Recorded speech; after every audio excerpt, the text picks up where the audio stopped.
RJ Rasel ভূত.com YouTube চ্যানেলে আপনাদের সবাইকে স্বাগত জানাচ্ছি। আমি রাসেল। আশা করছি আপনারা সবাই ভালো আছেন এবং ভালোর দলে আছেন। আপনারা ভালোবাসেন বলেই প্রতি বৃহস্পতিবার রাত 11:59 আমরা ফিরে আসি এই ইউটিউব চ্যানেলটিতে। আমরা চাই আপনারা প্রতিনিয়ত জেনে যান কোন ঘটনাটি আজকে আমরা শোনাবো আপনাদেরকে, আর সেই জন্যই আমাদের এই চ্যানেলটি আপনারা সাবস্ক্রাইব করুন। আমাদের ঘটনাগুলি যদি আপনাদের ভালো লাগে তাহলে অবশ্যই লাইক দিন, কমেন্ট করুন এবং শেয়ার করুন। আর সেই সাথে সব সময় আপডেট পেতে আপনারা আমাদের ইউটিউব চ্যানেলটি সাবস্ক্রাইব করুন। আশা করছি আজকের এপিসোডটি আপনাদের ভালো লাগবে।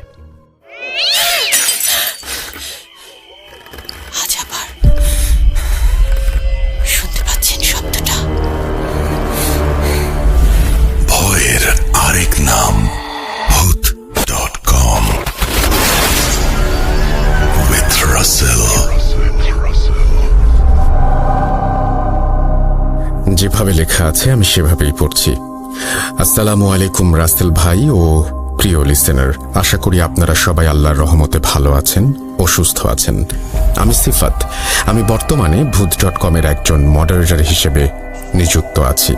এই চলমান করোনা পরিস্থিতির মধ্যেও অনেক কষ্টে ঘটনা কালেক্ট করে পাঠাচ্ছি শুধুমাত্র আপনাদের একটু আনন্দ দেবার জন্য।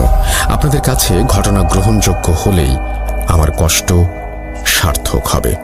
আমি ভূত.com নিজের পরিবার মনে করি, আর পরিবারের জন্য কিছু করতে পারাটা কতটা আনন্দের আপনারা সকলেই তা নিশ্চয়ই জানেন।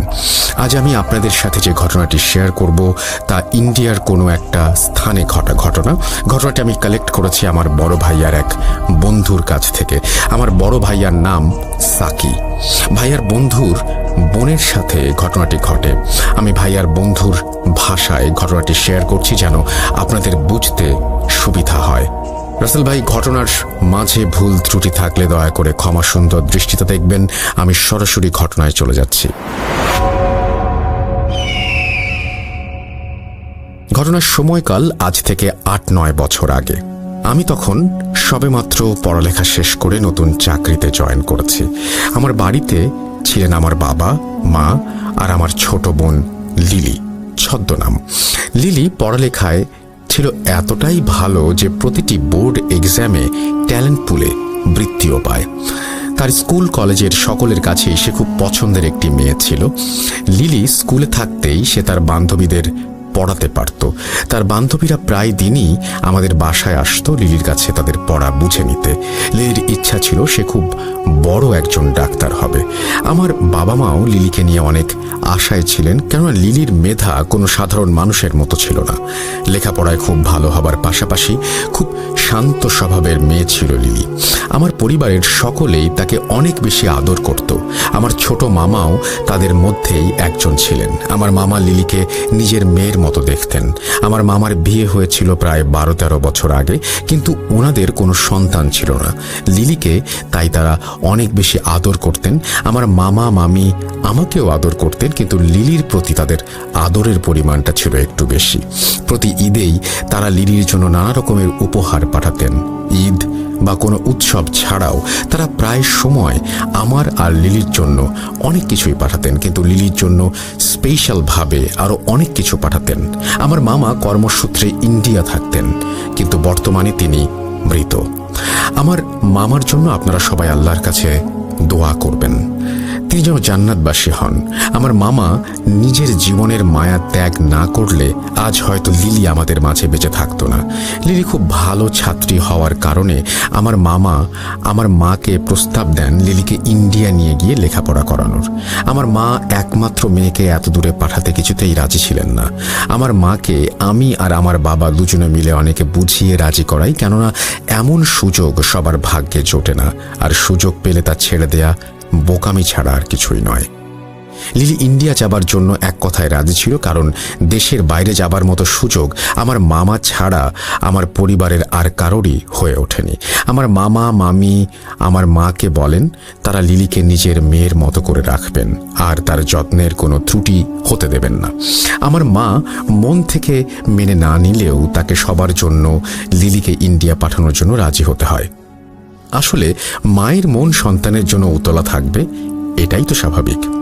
লিলিকে ইন্ডিয়া পাঠানোর জন্য যাবতীয় ব্যবস্থা করা হয়, আর কয়েকদিনের মধ্যেই লিলি ইন্ডিয়ায় চলে যায়। লিলি চলে গেলে বাসাটা ফাঁকা ফাঁকা লাগতো। আমি প্রতিদিন তাকে ফোন দিয়ে তার খোঁজ নিতাম। লিলি সেখানে এক মেডিকেলে কোচিংয়ে ভর্তি হয়। এভাবে আস্তে আস্তে 1 বছর পার হয়ে যায়। লিলির মেডিকেল ভর্তি পরীক্ষাও শেষ হয়ে যায়, আর লিলি সেখানে সবার থেকে ভালো মেডিকেল কলেজে ভর্তি হবার সুযোগ পায়। কিন্তু আমার মামা যে শহরে থাকতেন, লিলির মেডিকেল কলেজটি সেই শহর থেকে 125 কিলোমিটার দূরে ছিল। তাই মামা লিলিকে সেই মেডিকেল কলেজের আশেপাশে একটি ছাত্রী হোস্টেল ঠিক করে দেন, আর প্রতি সপ্তাহে একবার করে সেখানে গিয়ে লিলিকে দেখে আসবেন বলে সেই মেডিকেল কলেজে ভর্তি করিয়ে দেন। ক্লাস শুরুর কয়েকদিন আগে লিলি সেই হোস্টেলে চলে যায়। মামা লিলিকে ট্রেনে তুলে দিয়ে বাসায় ফিরে আসেন। বাসায় এসে মামা তার কাজের ফাঁকে প্রায় প্রতি ঘন্টায় লিলিকে ফোন দিয়ে তার খোঁজ খবর নিচ্ছিলেন। লিলিও আল্লাহর রহমতে ভালোভাবেই তার গন্তব্যে পৌঁছে যায়। 10-12 দিন পর লিলি ফোন দিয়ে আমার মামাকে বলে সে একা থাকতে পারছে না, আর তার নাকি খুব খারাপ লাগছে। আমার মামা সেদিনই লিলিকে নিতে সেখানে চলে যান, আর লিলিকে নিয়ে বাসায় ফিরে আসেন। লিলি বলে সে কিছুদিন বাসায় থেকে তারপরে কলেজে ফিরে যাবে। এভাবে 15 দিন পার হয়ে যায়। লিলি তার মেডিকেল কলেজে ফিরে যায়। এবারে সে সেখানে গিয়ে নিজেকে কিছুটা কষ্ট হলেও মানিয়ে নিতে সক্ষম হয়। লিলি হোস্টেলের যে রুমে থাকতো সেই রুমটি ছিল ছোট একটি রুম। হোস্টেলটা খুব বেশি বড় ছিল না, আর রুমগুলো ছোট ছোট ছিল জন্য সকলেই সিঙ্গেল রুম নিয়েই থাকতো। লিলির হোস্টেলের সকলেই ছিল তার কলেজের স্টুডেন্ট, আর প্রায় সকলেই নতুন প্রথম বর্ষে ভর্তি হয়েছিল। হোস্টেলে যে কয়েকজন বড় আপু ছিল তারা লিলি ও তার বান্ধবীদের একটা ব্যাপারে সতর্ক করে দেয়। তারা বলে রাত 3টার পর দরজায় আওয়াজ পেলে দরজা না খুলতে, আর তাদের পড়া নিয়ে কোনো সমস্যা থাকলে তারা চাইলেই আপুদের কাছে হেল্প চাইতে পারবে। দরজা খুলতে না করার কারণ জিজ্ঞাসা করলে আপুরা বলেন যা বলছি তাই করো, এর বেশি কিছু জানতে চাইবে না। সিনিয়র হিসেবে আমাদের দায়িত্ব তোমাদের জানানোর। আমরা আমাদের দায়িত্ববোধ থেকে তোমাদেরকে কথাটা বললাম, বাকিটা তোমাদের ইচ্ছা। আপুরা চলে গেলে লিলি তার আশেপাশের রুমে কয়েকজনের সাথে পরিচিত হতে থাকে। পরিচিত হয়ে আড্ডা দিতে দিতে রাত 12টা বেজে যায়। লিলি সেদিন তার রুমে ফিরে এসে ঘুমিয়ে পড়ে। পরদিন থেকে নিয়ম করে কলেজে যাওয়া, ক্লাস করা, ক্লাস থেকে ফিরে এসে বান্ধবীদের নিয়ে রান্না করা, খাওয়া, এসবের পর বাকি সময় লিলি লেখাপড়া নিয়ে ব্যস্ত থাকতো। লিলির শুরুর দিকে 15 দিনের মতো বাড়িতে থাকায় তার পড়া বুঝতে কিছুটা সমস্যা হচ্ছিল। আপুদের কাছে সাহায্য চাইবে কিনা ভাবতে ভাবতে সে প্রতিদিন রাত জেগে সেই পড়া বোঝার চেষ্টা চালিয়ে যেতে থাকে। প্রতিদিন রাত প্রায় 2:30টা পর্যন্ত সে লেখাপড়া করে ঘুমিয়ে যেত। এভাবেই তার দিনকাল ভালোই চলছিল। দেখতে দেখতে তার পরীক্ষার সময় নিকটে চলে আসে বিধায় সে রাত প্রায় 3:30টা পর্যন্ত লেখাপড়া শুরু করে। এভাবে একদিন একটা টপিক সে বোঝার চেষ্টা করতে করতে রাত প্রায় 3টা বেজে যায়। 3:15 দিকে তার দরজায় 3বার নক করে কেউ। লিলি বিরক্ত হয়ে দরজা খুলে দেখে একটি মেয়ে দাঁড়িয়ে আছে। সে নিজেকে আঁচল ছদ্মনাম বলে পরিচয় দিয়ে বলে সে 3য় বর্ষে পড়ছে লিলিদের কলেজে, আর সে নাকি এই হোস্টেলেরই 14 নম্বর রুমে থাকে। জুনিয়রদের কিছু বুঝতে অসুবিধা হলে সে সবাইকে নাকি হেল্প করে। তখন লিলির মনে পড়ে যায় আপুদের কথা। আপুরা বলেছিল কোনো বিষয় নিয়ে তাদের কাছে হেল্প চাওয়া যাবে। লিলি মনে মনে একটু খুশি হলো। সে আঁচলকে ভেতরে এনে বসিয়ে তার কিছু পড়া বুঝতে সমস্যা হয় বলায় আঁচল তাকে সবকিছু খুব সহজে আর সুন্দরভাবে বুঝিয়ে দেয়। লিলি খুব খুশি হয় বড় আপুর কাছে সাহায্য পেয়ে। বাসায় ফোন দিয়ে সে আঁচলের কথা জানায়। আমাকে ফোন দিয়েও আঁচলের অনেক প্রশংসা করত লিলি। আঁচল আস্তে আস্তে তাকে রোজ পড়াতে আসতো। লিলির সাথে আঁচল মাঝে মাঝেই নিজের লাইফের কিছু ঘটনা শেয়ার করত। সে বলেছিল তার নাকি বিয়ে হয়ে গেছে, আর তার 7 বছরের একটি মেয়ে আছে। তার হাজব্যান্ড কয়েক বছর আগে নাকি রোড অ্যাক্সিডেন্টে মারা যায়। এরপর থেকে আঁচল টিউশন পড়িয়ে নিজের আর মেয়ের খরচ বহন করে। তাকে লিলি জিজ্ঞাসা করে সে এখানে তার মেয়েকে ছাড়া একা কেন আছে। আঁচল লিলিকে বলে তার মেয়ে তার বাবা মার কাছে থাকে। এভাবেই তারা নিজেদের সুখ দুঃখের কথা একে অপরের সাথে শেয়ার করত। আস্তে আস্তে লিলির সাথে আঁচলের অনেক ভালো সম্পর্ক তৈরি হয়। লিলি অনেকটাই আঁচলের ওপর নির্ভরশীল হয়ে পড়ে। কিছুদিন পর কলেজে এক আপুর সাথে বসে লিলি কিছু পড়া বুঝে নিচ্ছিল। সে দেখে দূরে আঁচল দাঁড়িয়ে তার কিছুটা অভিমান নিয়ে তার দিকে তাকিয়ে আছে। লিলির বিষয়টা খারাপ লাগে, তখনই সেখান থেকে উঠে হোস্টেলে চলে আসে। সেদিন রাতে আঁচল আর লিলির কাছে আসেনি। লিলি ভেবেছিল আঁচল হয়তো রাগ করেছে তাই আসেনি। সে একবার আঁচলের রুমে গিয়ে তার সাথে কথা বলবে ভেবে 14 নম্বর রুমের সামনে গিয়ে দেখে রুমে তালা দেয়া। অনেক রাত হওয়ায় সে আরও কারো কাছে কিছু জিজ্ঞাসা করার সুযোগ পায়নি। পরের দিন সকালে আঁচলকে সে কলেজের ক্যান্টিনের একটি চেয়ারে বসে থাকতে দেখে তার কাছে গিয়ে গত রাতে কেন আসেনি বা কেন রুমে ছিল না সেটা জানতে চায়। আঁচল মুচকি হেসে বলে তার মেয়ের জন্মদিন, সেজন্য সে বাড়ি গিয়েছিল, তাই সে আসতে পারেনি। লিলি আঁচলকে আজ আসতে বলে, কেননা তার পরীক্ষার জন্য কিছু পড়া বাকি ছিল যা বুঝতে তার সমস্যা হচ্ছিল। আঁচল তাকে আসবে জানিয়ে তার ক্লাসে দেরি হয়ে যাচ্ছে বলে ক্লাসে চলে যায়। লিলিও ক্লাসে যাবার জন্য চেয়ার থেকে উঠে দাঁড়াতেই দেখে তার কয়েকজন বান্ধবী তার কাছ থেকে কিছুটা পেছনে দাঁড়িয়ে আছে। লিলিকে তারা মজা করে বলতে থাকে সে কার সাথে কথা বলছিল। লিলি উত্তরে বলে সে আঁচল আপুর সাথে কথা বলছিল। এই কথা শুনে তার বান্ধবীরা হাসতে থাকে। তারা বলে কানে ইয়ারফোন লাগিয়ে একা একা এখানে বসে সে আপুর সাথে কথা বলছিল, এইটা তারা মানতে নারাজ। লিলি মনে করে তার বান্ধবীরা তার সাথে মজা করছে, তাই সেও হাসাহাসি করতে করতে ক্লাসে চলে যায়। ক্লাস করে রুমে ফিরে আসে লিলি। সেদিন রাতে আঁচল তাকে পড়াতে আসে। আঁচলকে তার প্রতি কিছুটা বিরক্ত দেখাচ্ছিল। লিলি কারণ জানতে চাইলে আঁচল বলে সে কেন আরেকজনের কাছে তার সমস্যা নিয়ে গেছে, আর কেনই বা লিলি তার বান্ধবীদের কাছে আঁচলের কথা বলেছে। লিলিকে সে বলে তার বান্ধবীদের সাথে না মিশতে আর অন্য কারো কাছে হেল্প না চাইতে। লিলি কিছুটা অবাক হলেও সে তার কথা মেনে নেয়, কেননা সে বাড়ি থেকে এত দূর এসেছে শুধুমাত্র লেখাপড়ার জন্য। লিলি আরও খেয়াল করতে থাকে আঁচল যখনই তার রুমে আসতো তখনই রুমের তাপমাত্রা কমে যেত আর খুব হালকা একটা বাজে গন্ধ তার নাকে ভেসে আসতো। সে আঁচলকে জিজ্ঞাসা করলে আঁচল বলতো সে কোনো গন্ধই পাচ্ছে না। লিলি মনের ভুল ভেবে ব্যাপারটাকে পাত্তা দেয়নি। কিছুদিন পর আঁচল এসে বলে সে 4 দিনের জন্য বাড়িতে যাবে, কারণ তার মেয়ে কিছুটা অসুস্থ। লিলি আঁচলকে তার ফোন নাম্বার দিতে বললে আঁচল জানায় সে ফোন ব্যবহার করে না আর তাকে চিন্তা করতে মানা করে, কেননা সে ঠিক 4 দিন পরই নাকি ফিরে আসবে। লিলির পরীক্ষা থাকায় আঁচল তাকে গুরুত্বপূর্ণ কিছু টপিক পড়ার জন্য বলে যায়। লিলি পরের দিন পরীক্ষার হলে গিয়ে দেখে আঁচল তাকে যা যা পড়তে বলেছিল হুবহু তাই পরীক্ষা এসেছে। লিলি এসব দেখে অনেক বেশি খুশি হয় আর পরীক্ষা দিয়ে রুমে চলে আসে। এভাবে 4 দিন পার হয়ে 5ম দিন লিলি আঁচলের জন্য অপেক্ষা করতে থাকে, কিন্তু আঁচল ফিরে আসে না। পরের দিন ক্লাস হলে আঁচল এসেছে কিনা দেখার জন্য লিলি 14 নম্বর রুমের সামনে যায় আর গিয়ে দেখে রুমে তালা ঝুলছে। আঁচলের রুমের সামনে লিলিকে দেখে এক বড় আপু এসে তাকে জিজ্ঞাসা করে সে এই রুমের সামনে কেন দাঁড়িয়ে আছে। লিলি তাকে জানায় সে আঁচল আপুকে খুঁজতে এসেছে। এই কথা শুনে লিলির সাথে থাকা বড় আপুর মুখের রং উড়ে যায়। সে দ্রুত লিলিকে নিয়ে তার রুমে এসে তাকে তার ফোন থেকে একটি মেয়ের ছবি বের করে দেখায়। ছবি দেখিয়ে তাকে জিজ্ঞাসা করে ছবির এই মেয়েকেই কি সে খুঁজছে।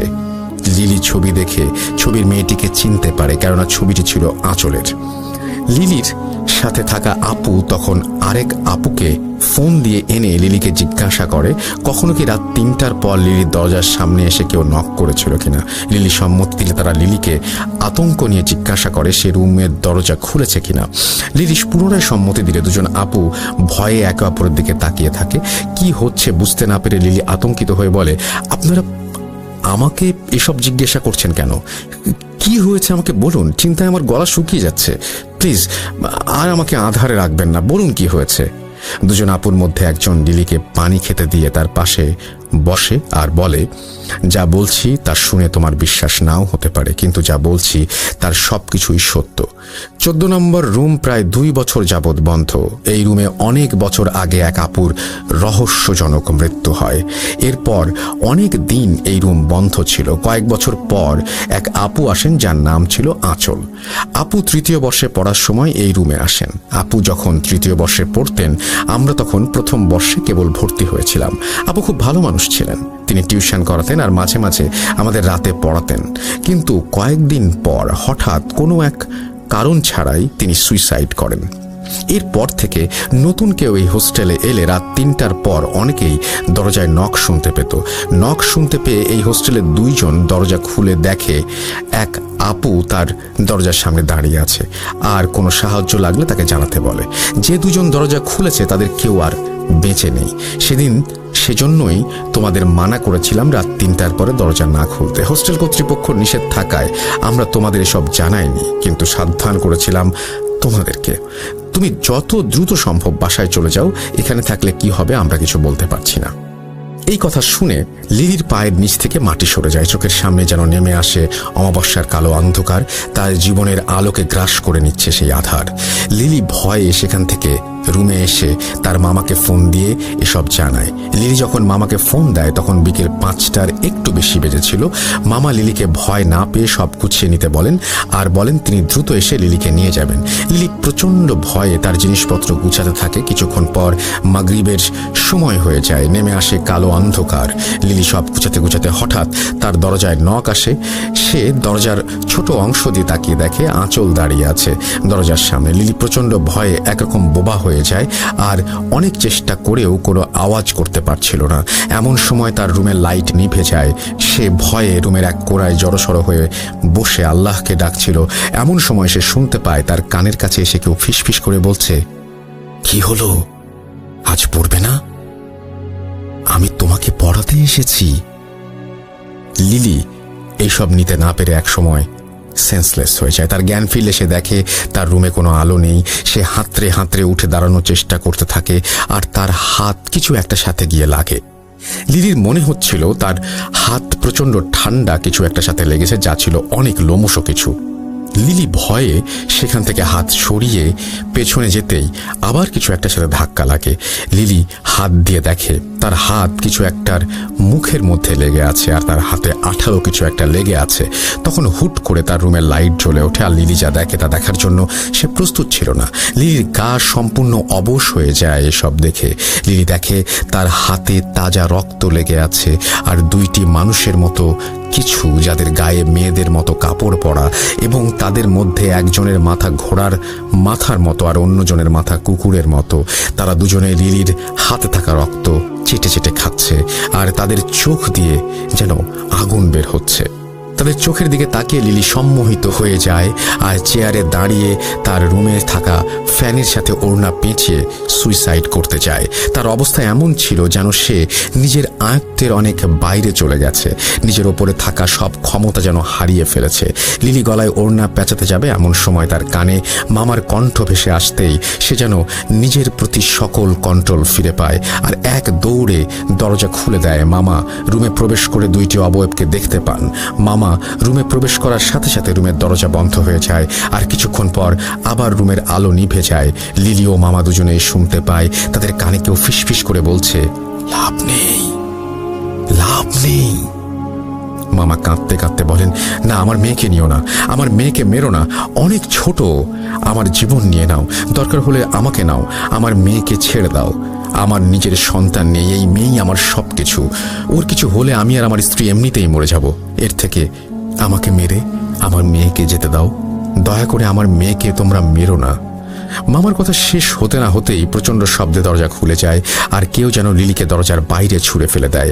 আবার দরজা বন্ধ হয়ে যায়। লিলি ব্যথায় চিৎকার করতে থাকে। হোস্টেলে উপস্থিত সকলে লিলির রুমের সামনে এসে দেখে লিলি পড়ে আছে দরজার সামনে, আর লিলির রুম থেকে আমার মামার আর তো চিৎকার ভেসে আসছে। কিছুক্ষণ পর সব থেমে যায়, আর রুমের দরজা আপনা আপনি খুলে যায়। রুমে প্রবেশ করে সকলে দেখে আমার মামার গলায় লিলির ওড়না পেঁচানো। কেউ ওড়না পেঁচিয়ে অনেক জোরে টান দিয়ে আমার মামাকে মেরেছে। আমার মামার চোখ প্রায় বের হয়ে গিয়েছিল, তার চোখ দিয়ে রক্ত পড়ছিল, আর জবাই করা পশুর মতো জিভ বের হয়েছিল। সেদিন হোস্টেলের স্টাফদের সাহায্যে মামার লাশ বাসায় পাঠিয়ে দেওয়া হয়, আর লিলিকে তার নিজের মেডিকেল কলেজে ভর্তি করা হয়। অনেক সাক্ষী থাকায় কোনো পুলিশ কেস হয়নি। পুলিশ এসে সবার কাছ থেকে স্টেটমেন্ট নিয়ে চলে যায়। কিছুটা সুস্থ হলে লিলি বাংলাদেশে ফিরে আসে। আমার মামি বর্তমানে আমাদের সাথে থাকেন। লিলি তার বাকি পড়াশোনা বাংলাদেশেই শেষ করে, আর ডাক্তারি পাশ করে বর্তমানে অস্ট্রেলিয়ায় তার স্বামী সন্তান নিয়ে আছে। কিন্তু সেই ঘটনা সে আজও ভুলতে পারেনি। এখনো মাঝে মাঝে আমার মামাকে স্বপ্নে সেদিনের অবস্থায় দেখে সে চিৎকার দিয়ে ওঠে।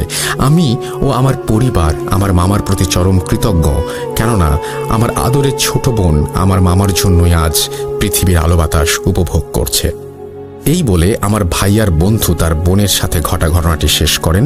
ঘটনাটি বাস্তব জীবনে ঘটে যাওয়া একটি ঘটনা। ঘটনাটি লিসেনারদের কাছে কেমন লেগেছে জানাবেন, আমি জানি না, কিন্তু যার সাথে ঘটনা ঘটছে তার জায়গায় নিজেকে একবার রেখেই দেখুন কেমন লাগে। রাসেল ভাই, এই ছিল আমার ঘটনা। সবশেষে লিসেনারদের কাছে আমার একটাই অনুরোধ, আর তা হলো দয়া করে সবাই স্বাস্থ্যবিধি মেনে চলুন। আমরা এই পৃথিবীকে আর মৃত্যুপুরী হিসেবে দেখতে চাই না, আমরা আবার আমাদের আগের পৃথিবী ফিরে পেতে চাই। অনেক ধন্যবাদ কষ্ট করে ইমেলটি পড়ার জন্য। আমি সিফাত আবারও ফিরে আসব নতুন কোনো ঘটনা নিয়ে আপনাদের কাছে। আসসালামু আলাইকুম রাসেল ভাই ও প্রিয় listener. Thank you so much. আপনাকে অনেক ধন্যবাদ সিফাত আপনার ঘটনা শেয়ার করার জন্য। আশা করছি এই ঘটনাটি আপনাদেরও ভালো লেগেছে। যদি ভালো লাগে অবশ্যই আমাদের জানাবেন। আমরা আপনাদেরকেও বলি, আমাদের প্রচুর অডিও ক্লিপ এবং ঘটনা লাগবে, সেজন্য আপনাদের পাঠাতে হবে ঘটনা russell.booth.com@gmail.com এই অ্যাড্রেসে। আপনারা পাঠান ঘটনা, আমরা চলে যাব আমাদের পরের ঘটনায়।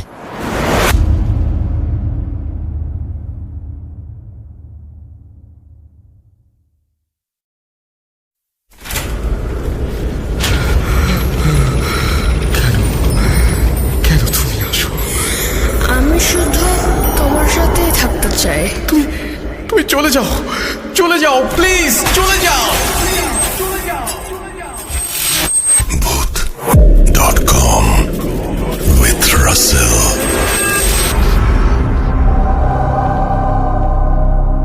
যেভাবে লেখা আছে আমি সেভাবেই পড়ছি। আসসালামু আলাইকুম রাসেল ভাইয়া, পারিবারিক কারণে দয়া করে আপনি আমার নাম এবং পরিচয় প্রকাশ করবেন না। এরপরে তিনি তার নাম এবং পরিচয় শেয়ার করেছেন, আমি সেটা প্রকাশ করলাম না। মানুষের জীবনের রহস্য অনেকটা গোলক ধাঁধার মতো, কখনো সেই গোলক ধাঁধার উত্তর মেলে, কখনো মেলে না। আমার জীবনের গল্প অনেকটা সেরকমই। ভয়ের কিনা সেটা বলতে পারবো না, কিন্তু অনেকটাই রহস্যময়। 2019 সালের অগাস্ট মাস। আমি তখন ঢাকায় আমার মেজ খালামণির বাসায়। খালামণিরা ডাক্তারের কাছে যাওয়ার রাতে আমি বাসায় একা রুমে বসে টিভি দেখছিলাম। এমন সময় একটা গরম বাতাস আমার গায়ে এসে লাগে। আমি তা আমলে নেইনি। একটু পর আমি অনুভব করি আমার পেটের বাম পাশে পুড়ে যাওয়ার মতো একটা ব্যথা অনুভব হচ্ছে। জামা সরাতেই দেখি অদ্ভুত এক চিহ্ন তৈরি হয়েছে আমার শরীরে। চিহ্নটা অনেকটা অর্ধচন্দ্রের মতো, আর সেটা লাল হয়ে জ্বলজ্বল করছে। তারপর ব্যথা কমে যায়, কিন্তু আমার কাছে বিষয়টি ঠিক মনে হয়নি। আমি হতবাক হয়ে গেলাম। তারপর থেকেই ঘটনা শুরু।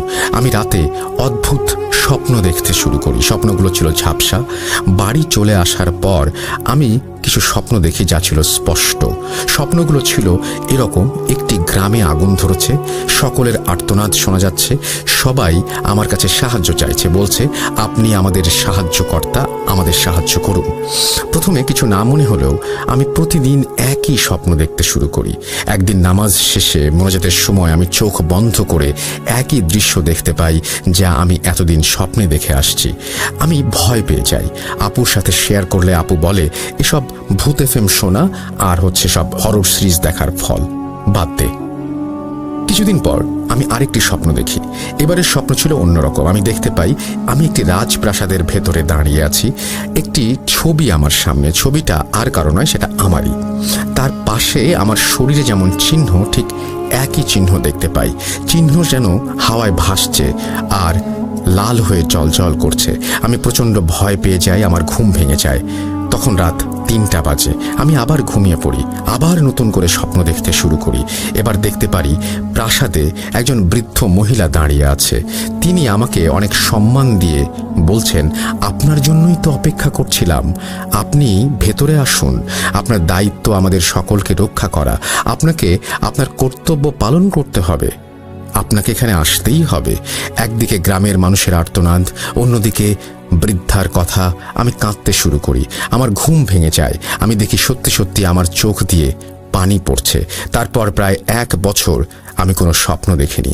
কিছুদিন আগের কথা, আমি শুয়ে আছি একা একা একটা রুমে। হঠাৎ কারেন্ট চলে গেল। রুমের সাথে একটি জানালা আছে। জানালার থাই গ্লাসে আমি স্পষ্ট হাত দিয়ে ঠক ঠক করার আওয়াজ শুনতে পাই। আমি স্পষ্ট শুনতে পেলাম জানালার অপর পাশ থেকে কেউ বলছে, আপনাকে আসতেই হবে, আসতেই হবে। আপনি আপনার দায়িত্ব কর্তব্যের কথা স্মরণ করুন। ঠিক তখনই ইলেকট্রিসিটি চলে আসে। কিন্তু এবার কেন যেন আমি বিন্দু মাত্র ভয় পাইনি। তারপর আবার নতুন করে স্বপ্ন দেখতে শুরু করি। দেখতে পাই আমি গ্রামের মানুষকে সাহায্য করার জন্য এগিয়ে যাচ্ছি। হঠাৎ করে আমি পড়ে যাই, বেশ ব্যথা পাই।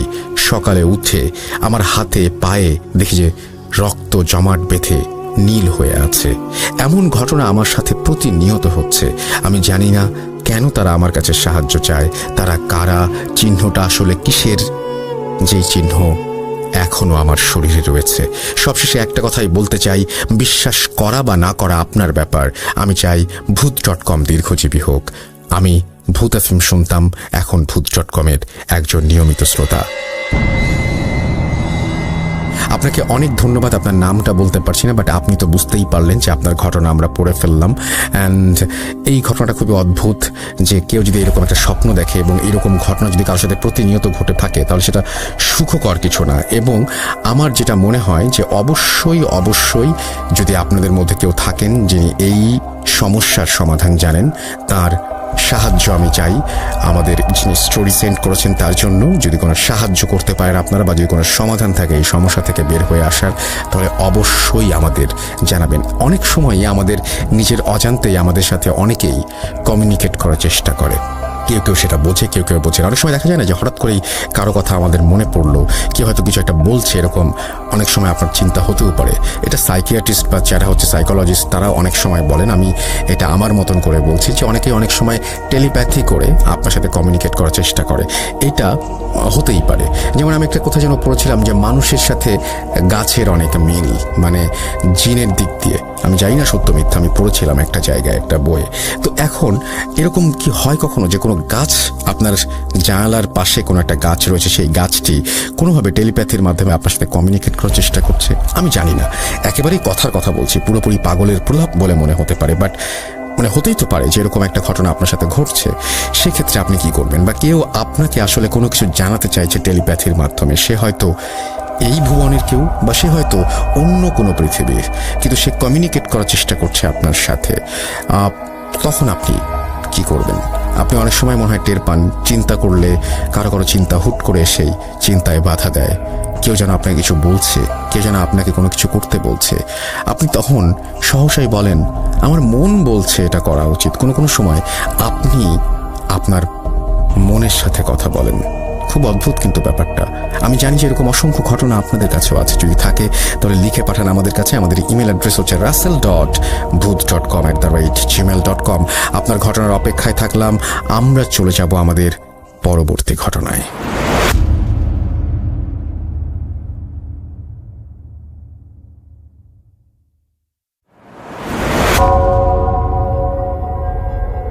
Spirit, be here with me.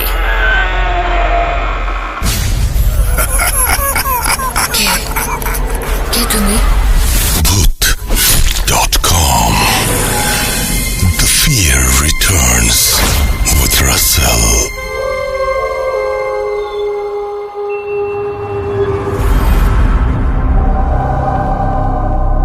যেভাবে লেখা আছে আমি সেভাবেই পড়ছি। আসসালামু আলাইকুম রাসেল ভাই ও প্রিয় শ্রোতা বন্ধুরা, কেমন আছেন সবাই? আশা করি ভালো আছেন। আমি মোহাম্মদ সাবিত আলম বলছি ময়মনসিংহ থেকে। আমি শুরুতেই রাসেল ভাইকে অসংখ্য ধন্যবাদ দিতে চাই। এপিসোড 77, 78, 79-তে আমার 3টি ঘটনা পড়ে শোনাবার জন্য। এত ইন্সপিরেশন পেলে আসলে ঘটনা কালেক্ট করার ইচ্ছা অনেক বেড়ে যায়। যাই হোক রাসেল ভাই, ফিরে আসি আজকের ঘটনা কালেক্ট করার কথায়। আমার মনে আছে আমি এপিসোড ৭৭-এ একজন খ্রিশ্চান ফাদারের এক্সোরসিজমের ঘটনা শেয়ার করেছিলাম। আমার ঘটনাটি আমার কাছের কয়েকজন মানুষ পছন্দ করে আমাকে বলেছিল আমি যেন এরকম ঘটনা আরও শেয়ার করি। আসলে খ্রিশ্চান ফাদারদের ঘটনা বাংলাদেশে তেমন একটা শোনা যায় না, তাই কোথা থেকে কালেক্ট করব ভাবতে ভাবতে বেরিয়ে পড়লাম ঘটনা কালেক্ট করার জন্য। কিন্তু হতাশ হয়ে ফিরি। শহরের চার্চ আর কয়েকটি বাইরের চার্চে গিয়েও কিছু পাইনি। হয়তো ওনারা বলতে চান না, তাই এড়িয়ে যান আমার কথায়। কিন্তু কে জানতো ঘটনা আমার চোখের সামনেই ছিল। কেন বলছি শুনুন তবে।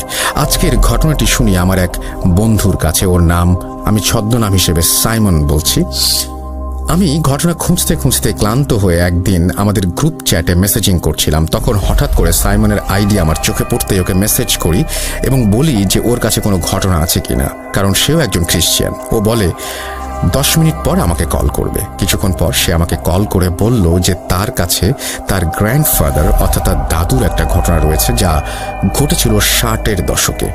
তার দাদা এখন বেঁচে নেই, কিন্তু সাইমন আমাকে বলেছে তার দাদা জীবদ্দশায় এমন অনেক ঘটনা বহুবার তার নাতনি নাতনিদের বলেছিলেন। আমি তৎক্ষণাৎ সাইমনকে দেখা করতে বলি। সাইমন রাজি হয়ে যায়। সে আগামীকাল অর্থাৎ 2 আগস্ট সন্ধ্যায় আমার সাথে দেখা করবে বলে জানায়। সেদিন রাতে উত্তেজনায় বসে আমার কিছু ভালো লাগছিল না। ভোরের আজান হবার পর আমি ঘুমিয়ে যাই। বিকেলবেলা ঘুম থেকে উঠে আমি খাওয়া দাওয়া শেষ করে অপেক্ষা করতে থাকি। সন্ধ্যার আগে আগেই বাসা থেকে বেরিয়ে টিউশনিতে গিয়ে ছাত্রদের পড়া শেষ করে সাইমনের সাথে দেখা করব ভেবেছিলাম। কিন্তু সেদিন আমার এতটাই এক্সাইটমেন্ট কাজ করছিল যে আমি আর বেশি সময় পড়াতে পারিনি। মাগরিবের আজানের পর আমি সাইমনকে কল করি। সে আমাকে বলে সে থানার ঘাট আসবে আর তার নাকি 30 মিনিট সময় লাগবে। থানার ঘাট আমার টিউশন এরিয়া থেকে বেশ দূরে না হওয়ায় আমি খুশি হলাম আর হেঁটে হেঁটে চলে গেলাম সেখানে। থানার ঘাটে পৌঁছে আমি আমার পরিচিত চায়ের দোকান থেকে চা বানিয়ে নিয়ে নদীর পাড়ে একটা সিঁড়িতে বসে চা খাচ্ছিলাম। যেহেতু লকডাউন তাই শহরের ভেতর দেখা করা যায়নি। কিছুটা নিরিবিলি হওয়ায় থানার ঘাট আমার বেশ ভালো চয়েস বলে মনে হলো। এদিকে মানুষও কিছুটা কম থাকায় ঘটনা শুনতে বেশ সমস্যা হবে ভেবে আমি খুশি হচ্ছিলাম। আমি বসে আছি 10 মিনিট। হঠাৎ আমার ফোনে কল এলো সাইমনের এবং সে বলল সে চলে এসেছে। আমার লোকেশন থেকে কয়েক কদম দূরে থাকায় আমি ওকে সামনে এগোতে বললাম। দোকানে এসে ওর জন্য চা নিয়ে বসলাম। সাইমন এলো, কুশল বিনিময় করে চা খেতে দিলাম আর জিজ্ঞাসা করলাম ওর দাদার ঘটনা কি। ওকে এও বলি যে আমি ভূত.com-এ ঘটনাটি শেয়ার করব, তার অনুমতি আছে কিনা। সে তখন আমাকে একটাই শর্ত দিল যে তার নাম তার জায়গা গোপন রেখে আমি যদি শেয়ার করতে পারি তবেই সে আমাকে ঘটনাটি বলবে। আমি রাজি হয়ে যাই আর ওকে শুরু করতে বলি ওর দাদুর ঘটনাটি। সাইমন চা খেতে খেতে ঘটনাটি বলেছিল ওর দাদুর ভাষায়। আমিও ঘটনাটি ওর দাদুর ভাষাতেই আপনাদের সামনে উপস্থাপন করছি আর অনিচ্ছাকৃত ভুলের জন্য আগেই ক্ষমা চেয়ে নিচ্ছি। চলুন চলে যাই সাইমনের দাদা এরিকের ঘটনায়।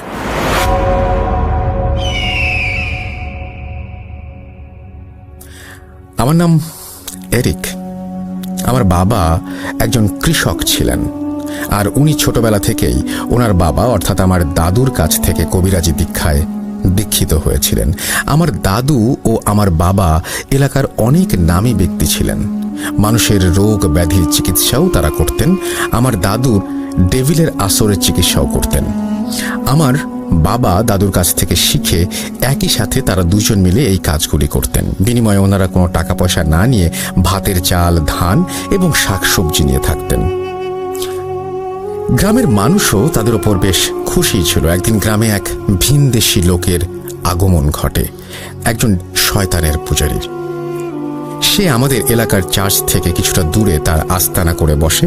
কবিরাজ গ্রামে এলে তাকে সেখান থেকে তাড়ানোর মতো সাহস কারো ছিল না, কারণ তার নাকি কিছু অলৌকিক ক্ষমতা রয়েছে। সে মানুষের ইচ্ছা নাকি পূরণ করে দিতে পারত, আর সে যার ইচ্ছা পূরণ করত তাকে নাকি খুব বড় কিছু বা খুব কঠিন কিছু দিয়ে সেই ইচ্ছের দাম চুকাতে হতো। আর তার বাসস্থান সে খুব ভয়ঙ্করভাবে সাজিয়েছিল বলে সবাই বলতো। ছনের ঝুপড়ির ছাদের ওপর শিংওয়ালা কোনো এক কঙ্কালের মাথা পতাকার মতো একটি স্ট্যান্ডে লাগানো ছিল। সেই কবিরাজ সেখানে একা থাকলে আশেপাশের মানুষ গেলে শুনতে পেত সে অনেকগুলো মানুষ একসাথে মন্ত্র পড়লে যেমন শোনা যায় ঠিক তেমন শোনা যেত। আর ঝুপড়ির ঘরের চারপাশে সাদা কোনো কিছুর গুঁড়োর ঘের দেওয়া ছিল, আর ঘেরের ওপর আগুন জ্বালিয়ে রাখা হতো। আর তার বাসস্থান সামনে দিয়ে গেলে অনেকেই শুনতে পেত কেউ ফিসফিস করে তার নাম ধরে ডাকছে আর ফিসফিস করে বলছে, এসো আমার কাছে, যা চাইবে তাই পাবে, এসো এসো এসো আমার কাছে। এসব শুনে মানুষ ভয় সেখানে যেত না। এদিকে গ্রামের এক দম্পতি ছিল। আমাদের আদিবাসীরা মাতৃতান্ত্রিক হওয়ায় বাবার নামে কম লোকে চিনত, তাই সেই দম্পতি স্ত্রীর নামে অর্থাৎ মেরি দম্পতি হিসেবে সবাই চিনত। মেরি দম্পতির বিয়ের 7-8 বছরেও তাদের কোনো সন্তান ছিল না, কিন্তু তারা প্রচণ্ড ধর্মভীরু হওয়ায় নিয়মিত চার্চে গডের আরাধনা করত আর ভালো ভালো কাজ করত।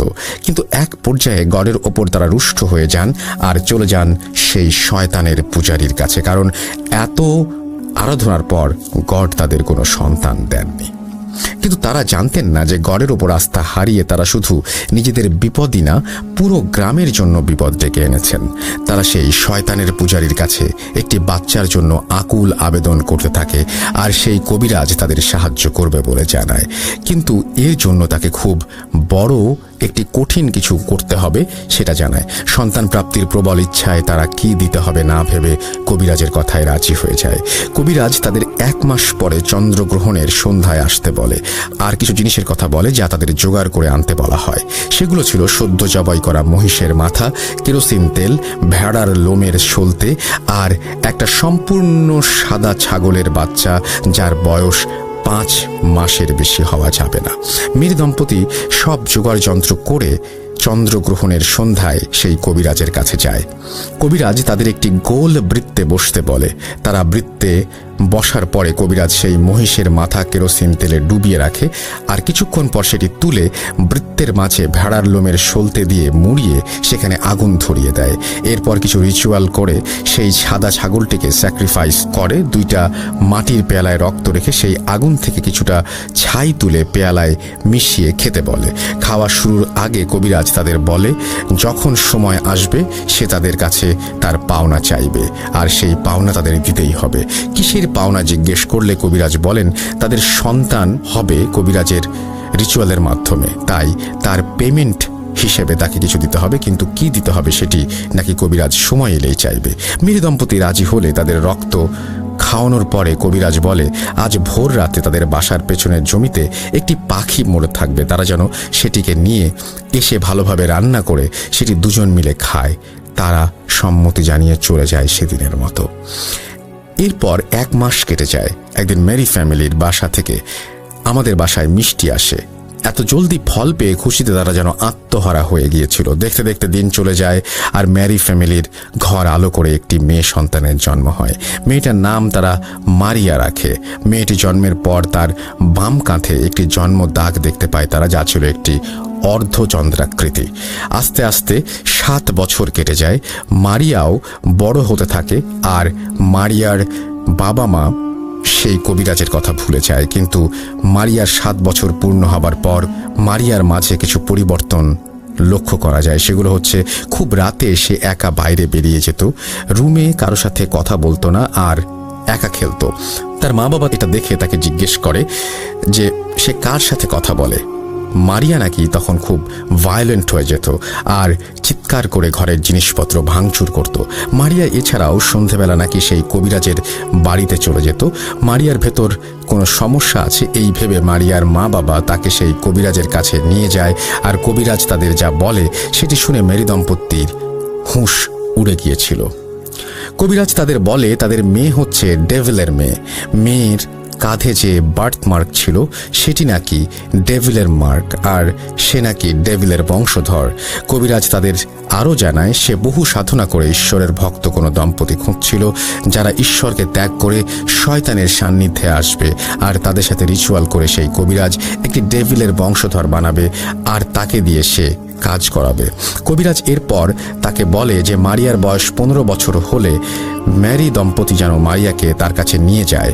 15 বছর সন্তান প্রাপ্তির আনন্দ দান করায় এটাই ছিল নাকি কবিরাজের পেমেন্ট। এই কথা শুনে মেরি দম্পতি প্রচণ্ড রেগে যায় আর সেই কবিরাজকে গ্রাম থেকে বের করে দেওয়ার হুমকি দেয়।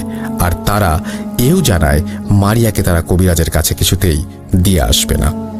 কবিরাজ এই কথা শুনে রেগে যায় আর তাদের বংশ শেষ করে দেবে বলে হুমকি দেয়।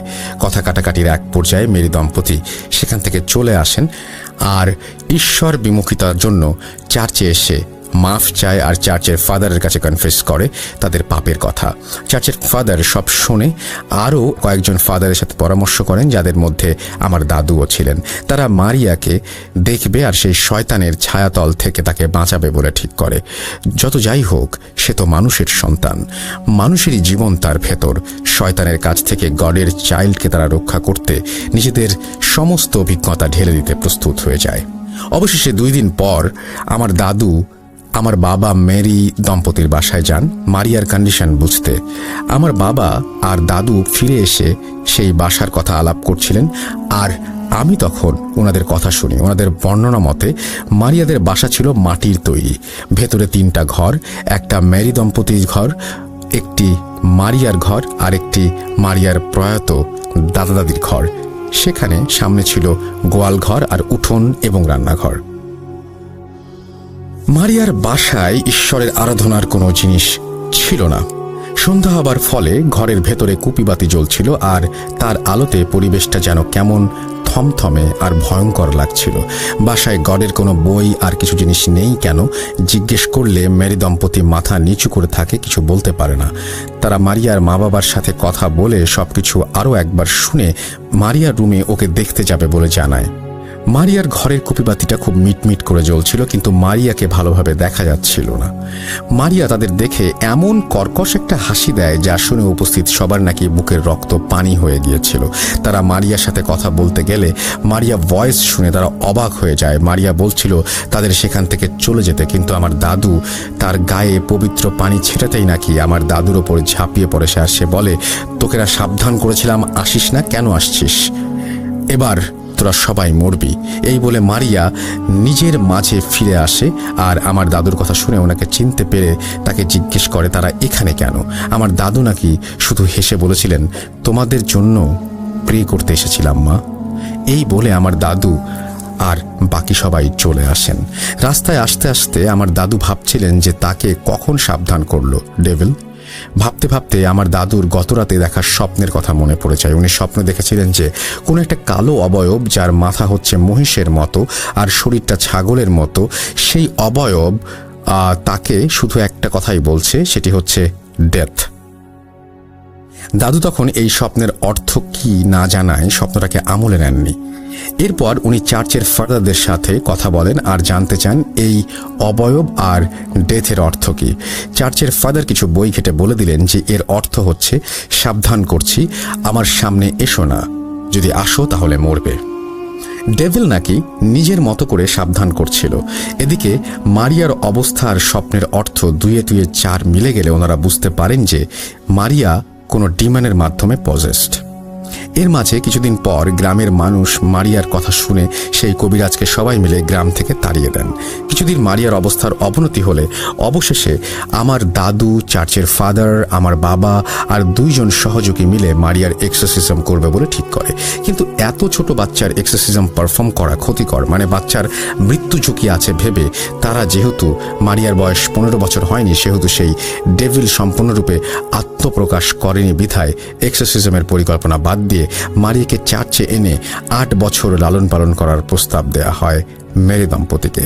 মেরি দম্পতি রাজি হলে চার্চের একটি ঘরে মারিয়াকে থাকার ব্যবস্থা করে দেয়া হয়।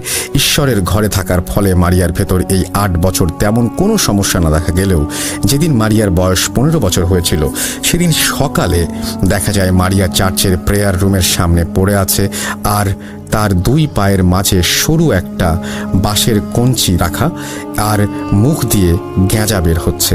মারিয়াকে সুস্থ করতে আমার দাদু কাজে লেগে যান। উনি চিকিৎসার পাশাপাশি কবিরাজি করতেন। চিকিৎসা ছিল তার তার মূল কাজ।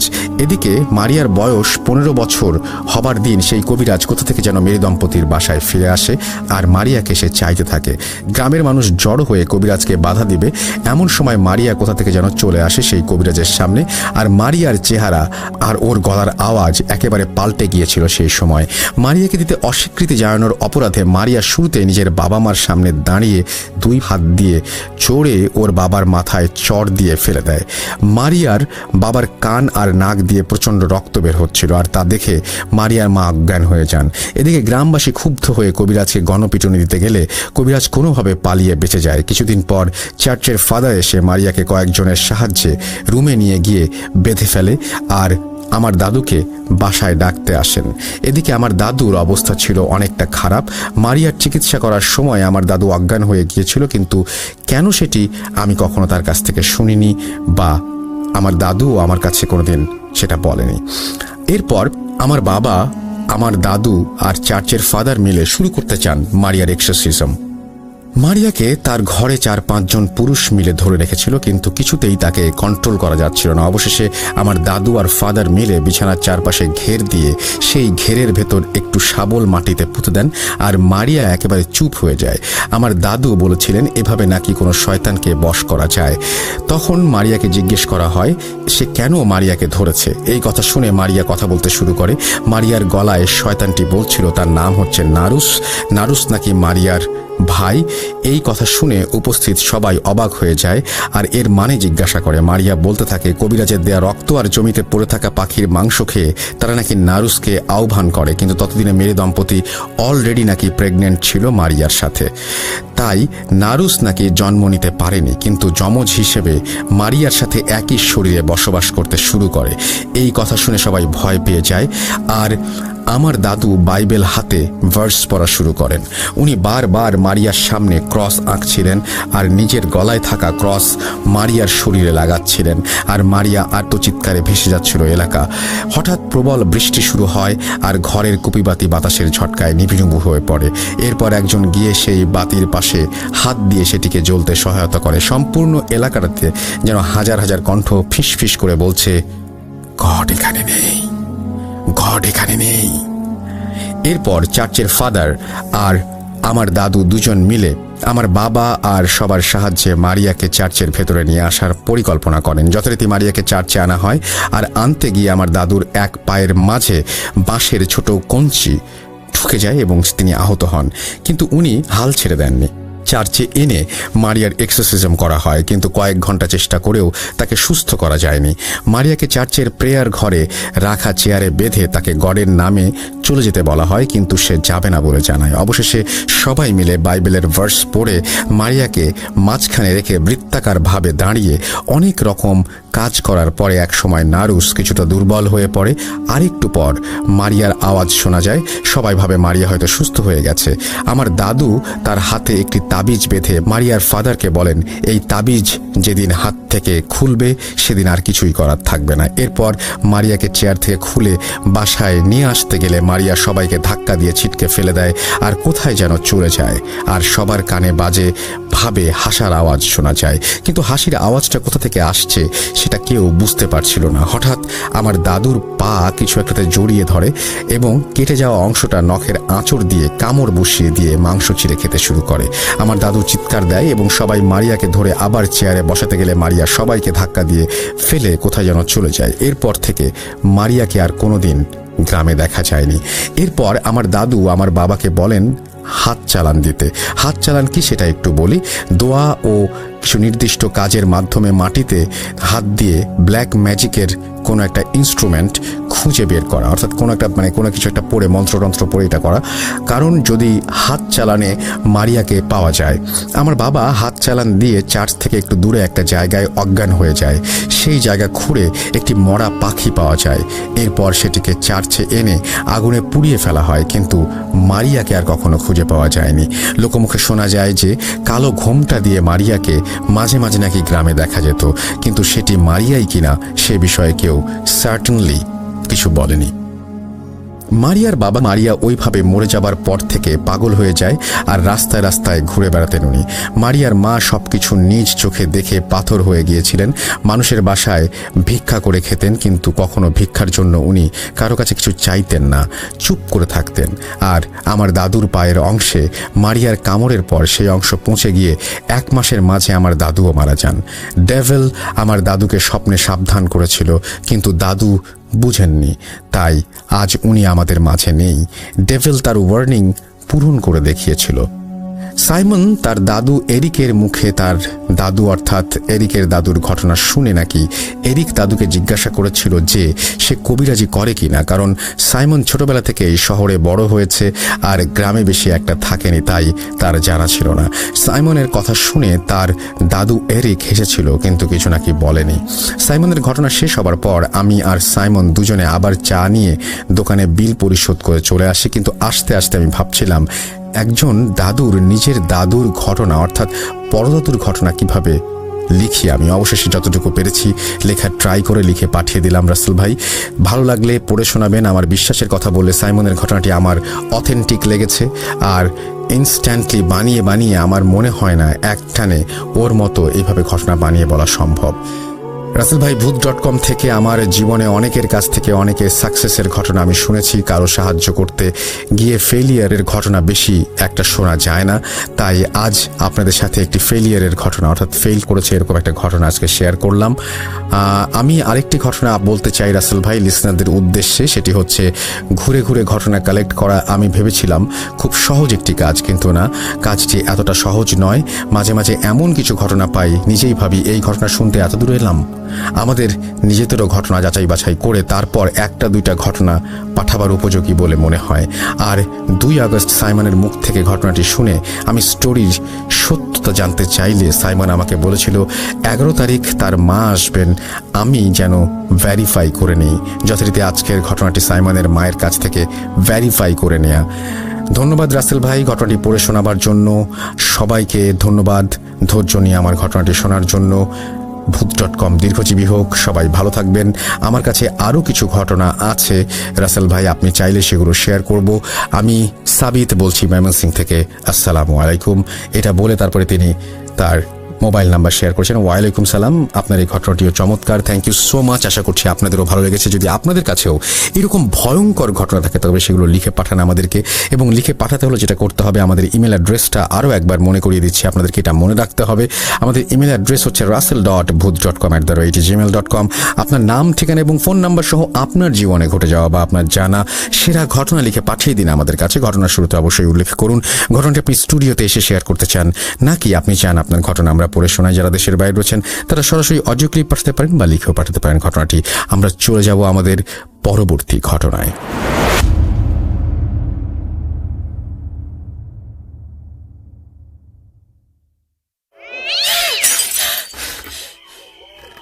আজ আবার শুনতে পাচ্ছেন শব্দটা? ভয়ের আরেক নাম ভূত.com with Russell.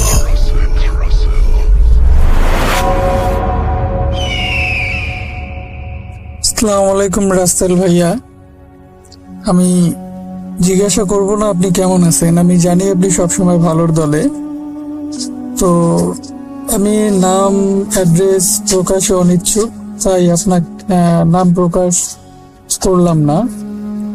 আমার সঙ্গে ঘটে যাওয়া জানি না এটা আসলে ভৌতিক নাকি অন্য কিছু।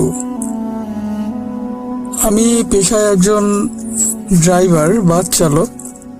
তো আমি সরাসরি আমার ঘটনায় চলে যাই। সালটা ছিল 2014 সাল। আমার ওই সময় ডিউটি ছিল দিনাজপুর ঢাকা। আমি বাংলাদেশের ভালো এক সুনামধন্য কোম্পানির বাস চালাই। তো আমি ঢাকা যাচ্ছিলাম।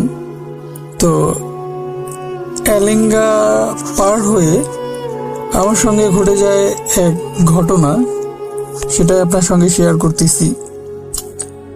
আমি গাড়ি চালাচ্ছিলাম, তো একবার হঠাৎ করে দেখলাম যে আমার রাস্তার এপাশ থেকে ওপাশে একটা সাদা রঙের ছায়া মূর্তি দৌড় দিয়ে পার হয়ে গেল। কিন্তু আমি ওর প্রায় কাছাকাছি ছিলাম। আমি যখন ওইখানে যাই দেখলাম যখন সে আমার ডাইন সাইডে গেছে, যখন ওইখানে যাই আমি দেখলাম, তো ও আমার ডাইন সাইডে ছিল না।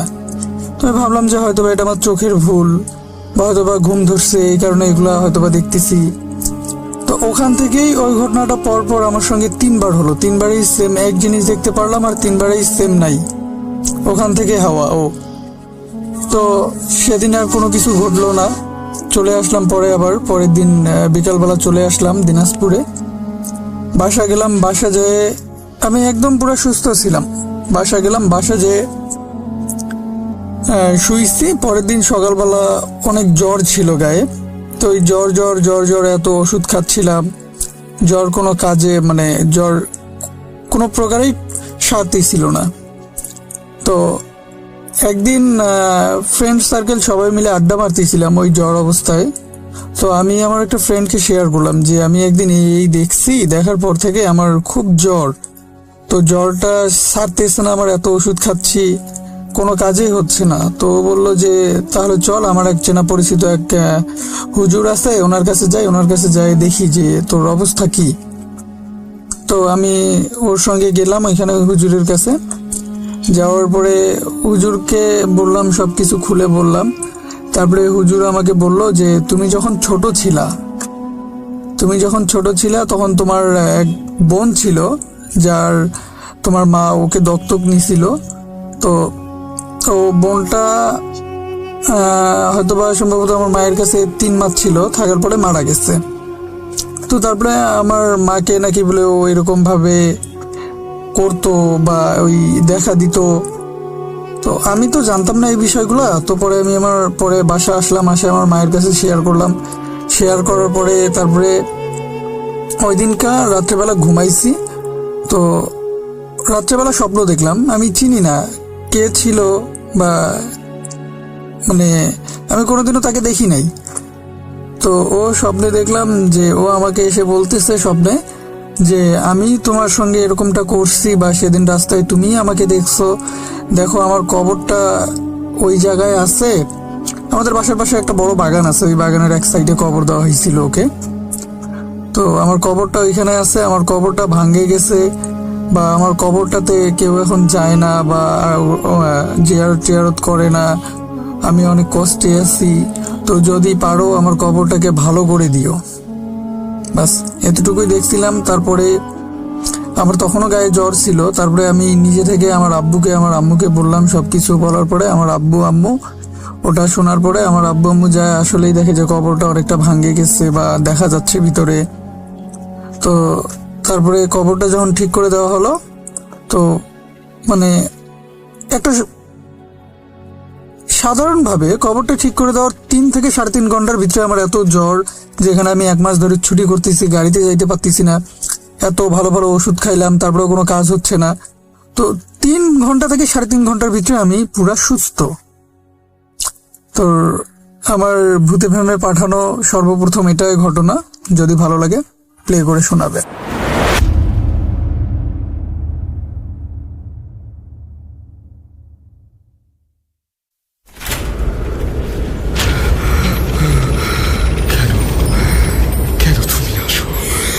আমি শুধু তোমার সাথেই থাকতে চাই।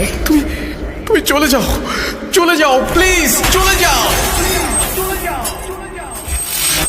Bhoot.com with Russell.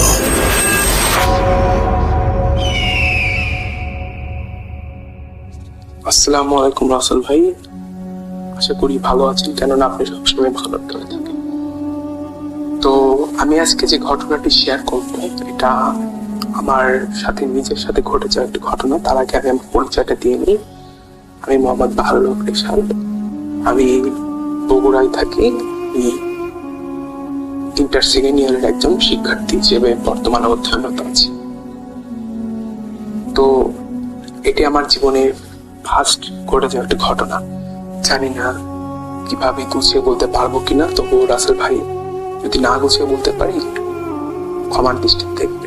তো যাই হোক, কথা না বাড়িয়ে আমি আমার ঘটনায় চলে যাচ্ছি।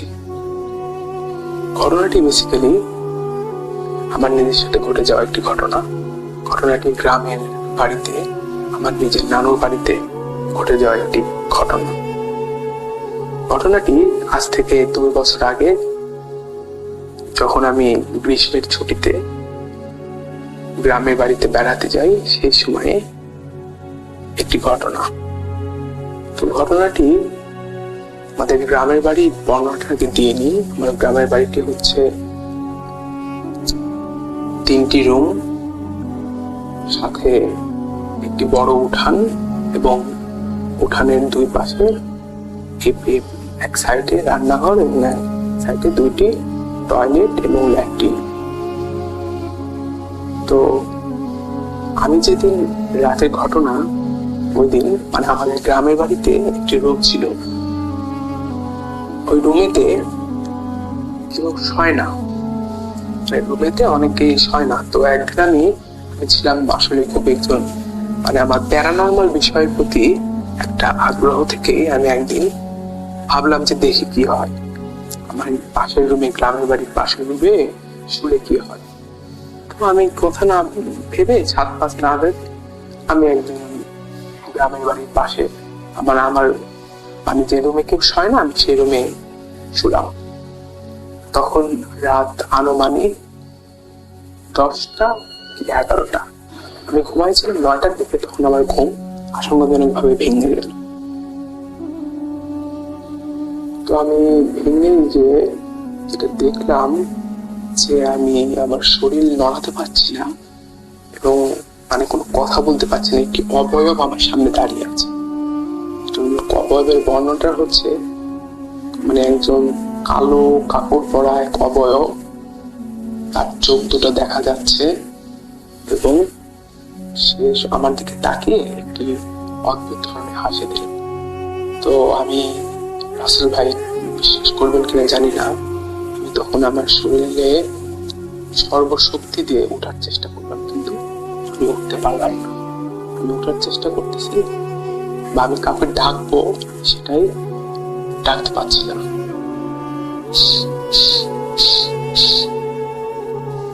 এরপর আমি আমার মনের ভেতরে যেসব দোয়াগুলো মনে রাখছিলাম, আয়ত্ত করছি, সূরা নাস, সূরা ফালাক, এগুলো পড়তে রাখলাম, কিন্তু আমি মুখ থেকে কোনো শব্দ পারছি না। তো এরকম করতে করতে তখন প্রায় আমার ঠিক মনে নেই রাসেল ভাই যে আমি কতক্ষণ ধরে এই পরিস্থিতিটা মোকাবেলা করছিলাম। কিন্তু যখন আমি সকালবেলা উঠি তখন প্রায় 12টা বাজে। তো আমি সবাইকে জিজ্ঞাসা করলাম যে মানে আমি যে ডাকছি, আমার ডাক কেউ শুনতে পেরেছি? তখন বললো যে না, কেউ শুনতে পারেনি। তো এভাবে মানে ওই রাতটা কেটে গেল। এইভাবে মানে আমি ওখানে বেসিক্যালি 2-3 দিন রইলাম। দ্বিতীয় রাতেও আমি ভাবলাম যে ওই ঘরেই আমি ঘুমাবো, দেখি কি হয়। আসলে আমার মানে প্যারানর্মাল বিষয়ে আগ্রহ থাকে যা।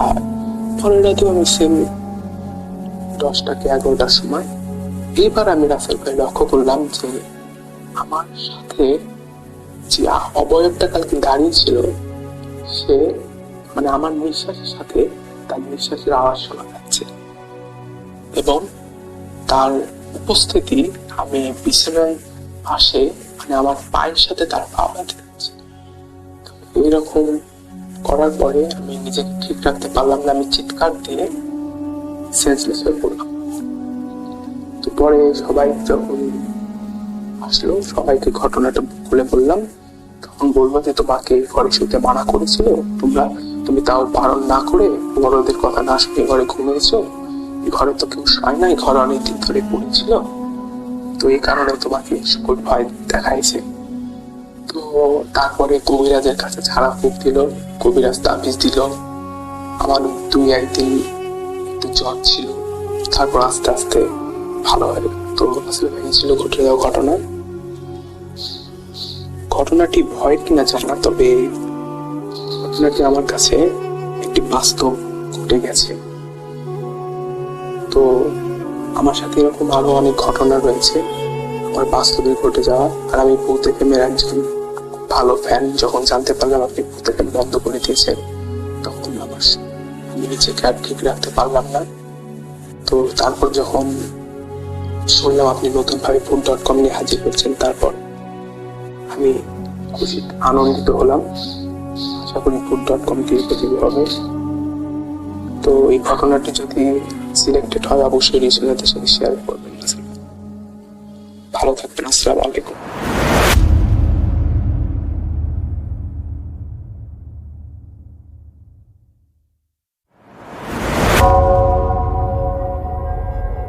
Spirit, be here with me.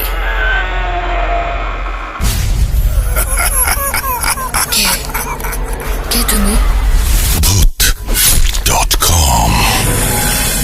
The fear returns with Russell.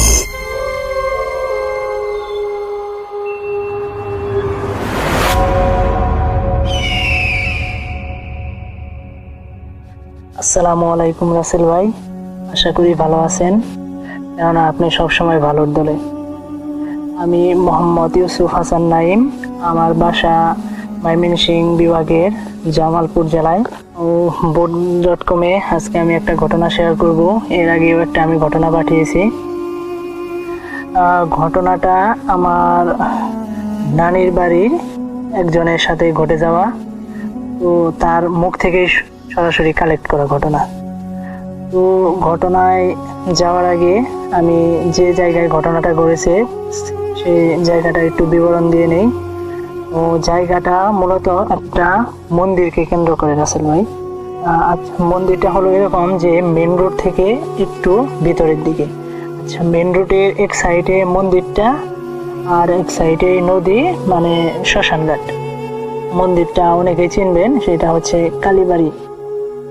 তো রাসেল ভাই, মন্দিরটার একটা বিশেষ লক্ষণীয় জিনিস হচ্ছে মন্দিরটায় 2টা বট গাছ আছে। বট গাছটা রাসেল ভাই কম করে হলেও কয়েকশো বছরের পুরনো। এটা অনেক আগে থেকে সেখানে রয়ে গেছে, সেই আদিকাল থেকে। একটা বট গাছ হচ্ছে মন্দিরটার ভিতরে আর একটা রাস্তার সাইডে। মূলত সেই গাছকে কেন্দ্র করে এই ঘটনাটা। তো সেই গাছ দুটো অনেক প্রাচীন হওয়ায় এমনিতেই ওই গাছগুলো নিয়ে অনেক ঘটনা রয়েছে। লোকমুখে অনেক ঘটনাই শোনা যায় গাছগুলো নিয়ে।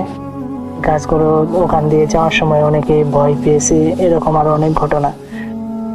তো রাসেল ভাই, একবার মানে গাছ দুটো বিক্রি করা হয় এক লোকের কাছে, অনেক বিক্রি করা হয়। এটা 2002 সালের দিকে ঘটনা। গাছ দুটো বিক্রি করা হয়। তো স্বাভাবিকভাবে গাছ মালিক গাছটা কিনে নেয়। কিনে নেওয়ার পরে গাছটা একদিন কাটার জন্য লোকজন যায়। রাসেল ভাই 2002 সাল, তখন আধুনিক মানে যন্ত্রপাতি সেগুলো ব্যবহার করা হয়নি, এমনি কুঠার দিয়ে শ্রমিক দিয়ে ঘাসটা কাটানোর জন্যই করা হয়। তো অনেকগুলোই শ্রমিক থাকে, তাদের মধ্যে 2 জন মানে শ্রমিক ছিল, তারা বন্ধু, একসাথেই কাজ করত। তো একজন শ্রমিক সর্বপ্রথম গাছটায় কুঠার দিয়ে আঘাত করে। রাসেল ভাই আঘাত করার পর যা দেখে সেটা আসলেও স্বাভাবিক না। সে দেখে গাছটা যে জায়গা থেকে কেটেছে সেখান থেকে লাল রক্তের মতো তরল পদার্থ বেরিয়ে আসছে। তারা খুবই ভয় পেয়ে যায়। তো কিছু না ভেবে যে কুঠাটা দিয়ে কূপ দিয়েছিল সে আবার কূপ দিতে যাবে। সবাই তাকে নিষেধ করে যে এটা কোনো ঝামেলা হতে পারে। সে বলে না, কোনো সমস্যা না। সে আবার সেই কুঠার দিয়ে গাছে আঘাত করে। কিন্তু রাসেল ভাই পরের বারও সে আবার একই কাহিনী ঘটে, রক্তর মতো তরল পদার্থ, মোটামুটি রক্তই এরকমই বেরিয়ে আসে। তো সবাই খুব ভয় পেয়ে যায়। তারা ভাবে যে না, তারা সেখানে কাজ করতে পারবে না। মালিক তাদের খুব বুঝিয়ে বলে, কিন্তু কোনোভাবেই তারা শ্রমিকগুলোকে রাজি করাতে পারে না সেই গাছটা কাটার জন্য। তো সেদিনের মতো কাজ বন্ধ করে সবাই বাড়ি চলে যায়। তো যে কুঠার দিয়ে গাছটায় আঘাত করেছিল রাসেল ভাই, সম্ভবত সে খুব ভয় পায়। রাতে সে যেদিন বাসায় খাওয়া দাওয়া করে ঘুমায়, সে রাতে একটা অদ্ভুত স্বপ্ন দেখে সে গাছ থেকে একজন লোক, অনেক লম্বা, 7 ফুটের মতো লম্বা লোক, সে গাছে থেকে বলছে যে কাজটা তুই ভালো করলি না, এটা আমাদের বসবাসের জায়গা, তোর এটা করা উচিত হলো না। সে দেখে ঘুম ভেঙে যায়, খুব ভয় পায়। পরে রাসেল ভাই তার খুব জ্বর আসে, ডাক্তারের ওষুধ খায়, কিন্তু পরের দিনই লোকটা অস্বাভাবিকভাবে মারা যায়। মানে হালকা জ্বর ছিল, কিন্তু কোনো কারণ ছাড়া এমনিতেই লোকটা মারা যায়। লোকটার বয়সও বেশি ছিল না রাসেল ভাই, 35, মানে মোটামুটি অস্বাভাবিক মৃত্যুর মতোই হয়, কোনো কারণ ছিল না। তো এই ঘটনার পর রাসেল ভাই গাছ কাটার এই সিদ্ধান্ত এটা পুরোটাই চেঞ্জ হয়ে যায়। মানে যে মালিক গাছ কাটার জন্য টাকা দিয়েছিল সে টাকা ফিরিয়ে নেয়। সে বলে না এইভাবে পারবে না, সে সবাই ভয় পেয়ে যায় এবং কি সেই কাজটা শেষ হয়ে যায়। তো রাসেল ভাই ওই যে শ্রমিক ছিল দুজন বন্ধু, তার একজন বন্ধু তো মারাই যায়। তো সবকিছু স্বাভাবিকই চলছিল, গাছ কাটা ওটা বন্ধই। তো একদিন ওই শ্রমিক যে মারা গিয়েছিল তার বন্ধু রাত্রে বাজার করে ফিরছিল। তো বাজার করে ফেরার পথে মেন রোড থেকে যখন নামে মন্দিরটার সাইড দিয়ে যাচ্ছিল, তখন হঠাৎ করে দেখে পিছ থেকে একটা লোক আসছে। লোকটা রাসেল ভাই স্বাভাবিক ধরনের একটা সাদা পাঞ্জাবি টাইপের পরা, কিন্তু সে চিনল না, সে তাকে চিনতে পারছিল না। সে বলে যে ভাই কোন দিকে যাবেন? সে বলে এইদিকে। বলে আমি ওই দিকে যাবো, চলেন দুজন একসাথে। তারা দুইজন হাঁটতে হাঁটতে যাচ্ছিল। হঠাৎ যখন সেই গাছটার দিকে আসে রাসেল ভাই, তারা প্রথমে ওই লোকটা কথা বলার শব্দ শুনতে পাই, যেন তারা কথা বলছে। সে তার পাশের লোকটাকে বলে, অপরিচিত লোকটাকে, যে ভাই আপনি কোনো কথাবার্তা শুনতে পাচ্ছেন? সে বলে কই না তো। সে আরেকটু এগুতে বলে না, আবার কথা শুনতে পাচ্ছে, যে মনে হয় কেউ যেন গাছের পাশ থেকে কথা বলছে। তো তার হাতে রাসেল ভাই 3 ব্যাটারির একটা টর্চ ছিল। সে টর্চটা চালু করার পরে হঠাৎই তার টর্চটা ওই বট গাছের কিছুটা উপরের দিকে ওঠে। সে দেখে যে গাছে বেশ কয়েকজন লোক বসে আছে, ওই পাঞ্জাবি টাইপের পরা, এবং তা কি যেন কথা বলছে। তো সে একটু মনোযোগ দিতে শুনতে পায় তাদের মধ্যে একজন বলছে যে দেখ দেখ, এই লোকটাও ছিল সেদিন আমাদের বাসা ভাঙতে এসেছিল, সেই গাছটা কাটার জন্য। রাসেল ভাই, এই লোকটাও ছিল, একে আজকে ধর আমাদের ওখানে নিয়ে যাই।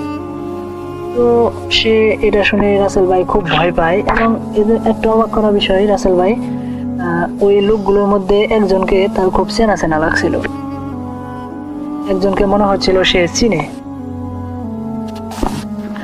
তার মনে হয় যে ওই লোকগুলোর মধ্যে একজন যে তার সাথে আসছিল তার চেহারার মতো হুবহু মিল। এতক্ষণ সে খেয়াল করে না যে তার পাশের লোকটি কোথায়। হঠাৎ সে তার লাইটটা পাশে মারতে দেখে যে তার সাথে লোকটা নেই। কয়েক মুহূর্তের মধ্যে লোকটা গায়েব। রাসেল ভাই মন্দিরের পাশে যে যাচ্ছিল, গাছ দুইটা ছিল দুই সাইডে, একটা মন্দিরের ভিতরে আর একটা রাস্তার সাইডে। তো সেখান থেকে এত কম সময়ের মধ্যে কারো উদয় হয়ে যাওয়া সম্ভব না, কারণ সাইডে ফাঁকা মাটি ছিল। তো সে খুব অবাক হয়ে যায় এবং দেখে যে ছায়ামূর্তিগুলো হাওয়ায় ভেসে তার দিকে যেন এগিয়ে আসছে আর বিকট সুরে হাসি দিচ্ছে। এটা দেখে রাসেল ভাই সে খুব ভয় পায় এবং প্রচন্ড দ্রুত গতিতে সে সেখান থেকে পালিয়ে যায় এবং তার বাড়ির উঠোনে গিয়ে চিৎকার দিয়ে অজ্ঞান হয়ে পড়ে যায়। তো তার পরিবারের সবাই বেরিয়ে আসে। তো সকালবেলা সে নিজেকে আবিষ্কার করে তার হসপিটালে, সবাই তার চারপাশ দিয়ে ঘুরে আসে। সবাই তাকে বলে যে সে একদিন এরকম সেন্সলেস অবস্থায় ছিল। তো সবাই তখন সুস্থ হওয়ার পরে ঘটনা জানতে চায়। তো সে সবাইকে ঘটনা খুলে বলে। তো সবাই তাকে ইমাম সাহেবের কাছে নিয়ে যায়। ইমাম সাহেব তাকে ঝাড়ফুঁক করে দোয়া দরুদ করে এসব আমল করতে বলেন যে ইনশাল্লাহ কোনো সমস্যা হবে না। রাসেল ভাই এভাবে কিছুদিন ভালোই যাচ্ছিল। তো হঠাৎ একদিন সে তার রুমে ঘুমাচ্ছিল। হঠাৎ তার ঘুম ভাঙিয়ে তার স্ত্রীটাকে ডাকছে, বলে চলো বাইরে যাবো একটু দাঁড়ানোর জন্য।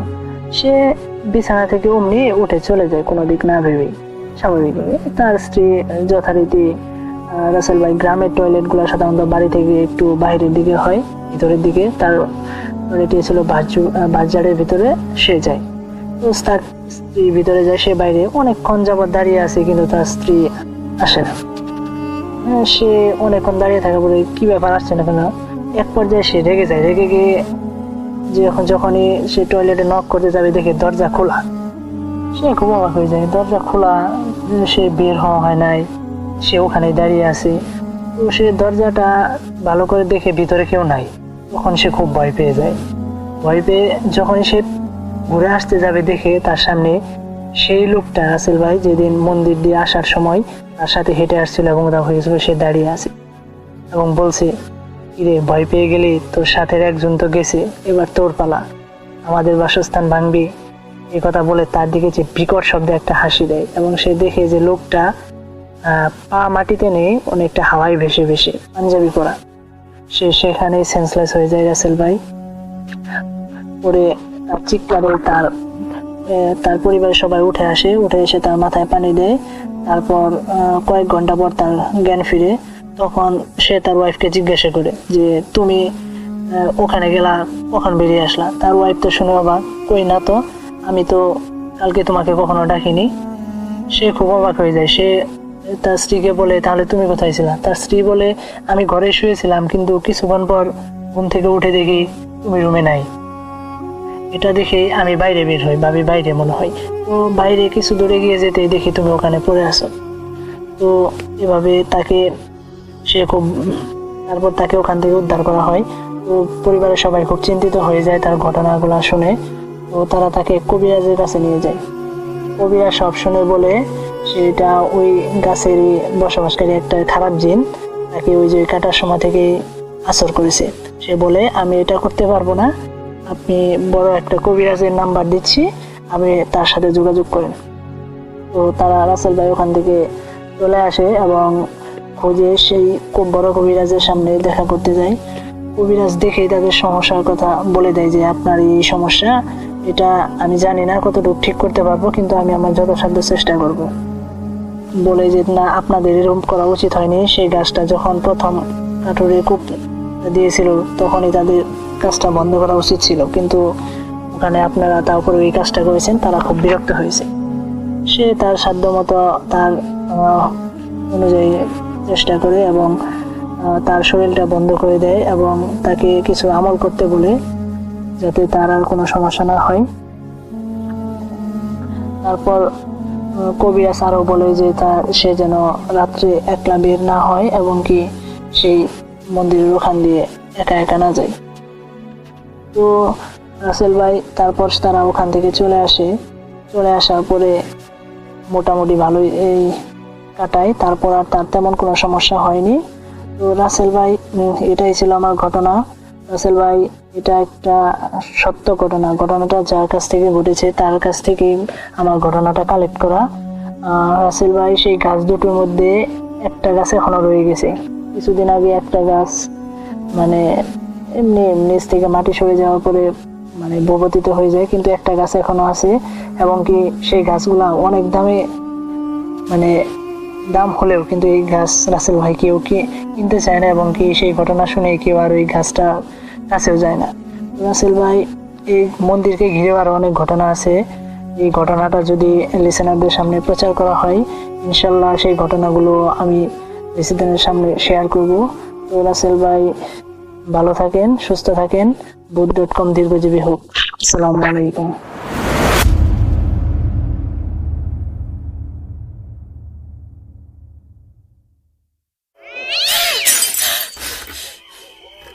আজ আবার শুনতে পাচ্ছেন শব্দটা? ভয়ের আরেক নাম ভূত.com with Russell.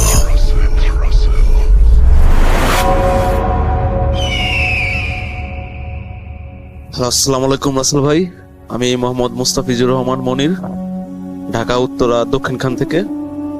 তো রাসেল ভাই, আমার প্রথম ঘটনাটা শেয়ার করার জন্য আপনাকে অসংখ্য ধন্যবাদ। প্রথম ঘটনা শেয়ার করার পরে আমি উৎসাহ পেয়ে আমি দ্বিতীয় ঘটনাটা আবার আপনাকে পাঠাচ্ছি। যে ঘটনাটা ভালো লাগে আপনি শেয়ার করবেন। তো রাসেল ভাই, আমি সরাসরি ঘটনা চলে যাই। আমি ঘটনাটা ঘটে 2016 কিংবা 17 সাল এরকম সময়ে। আর ঘটনাটা হচ্ছে যার সাথে ঘটে সে হচ্ছে আমার ফুপুর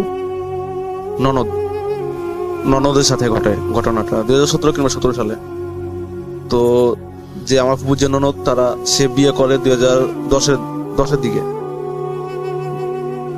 বিয়ে করার প্রায় 5-6 বছর হয়ে যায়। তারা অনেক চেষ্টা করে একটা বাচ্চা নেওয়ার জন্য, তাদের আসলে বাচ্চা হচ্ছিল না। তো তারা অনেকভাবে চেষ্টা করে, ডাক্তার, কবিরাজ বিভিন্নভাবে চেষ্টা করে, কিন্তু তারা আসলে চেষ্টা করার পরে হচ্ছিল না। তারা চিন্তা করে যে আল্লাহ যখন আমাদের কপালে রাখে নাই, তো একটা বাচ্চা দত্তক নেই, এরকম তো অনেক বাচ্চাই থাকে যাদের বাবা মা নেই অথবা ফেলে রেখে চলে যায়। তো এরকম একটা বাচ্চাকে আমরা মানুষ করে বড় করব। তো তারা মানে সেভাবে প্রিপারেশন নিয়ে তারা একটা এতিমখানা যোগাযোগ করে এবং তারা যেরকম সন্তান চাচ্ছিল সেরকম একটা মানে শিশু পেয়ে যায়, না বাচ্চা শিশু পেয়ে যায়। তো শিশুটা হচ্ছে 3 থেকে 4 মাসের একটা শিশু পেয়ে যায়। তো তারা এতিমখানা যায়, যাওয়ার পরে যে কিছু প্রসেস থাকে মানে এতিমখানা থেকে তাদের দায়িত্ব নেওয়ার জন্য যে কিছু প্রসেস থাকে তারা তা মানে কমপ্লিট করে আনে।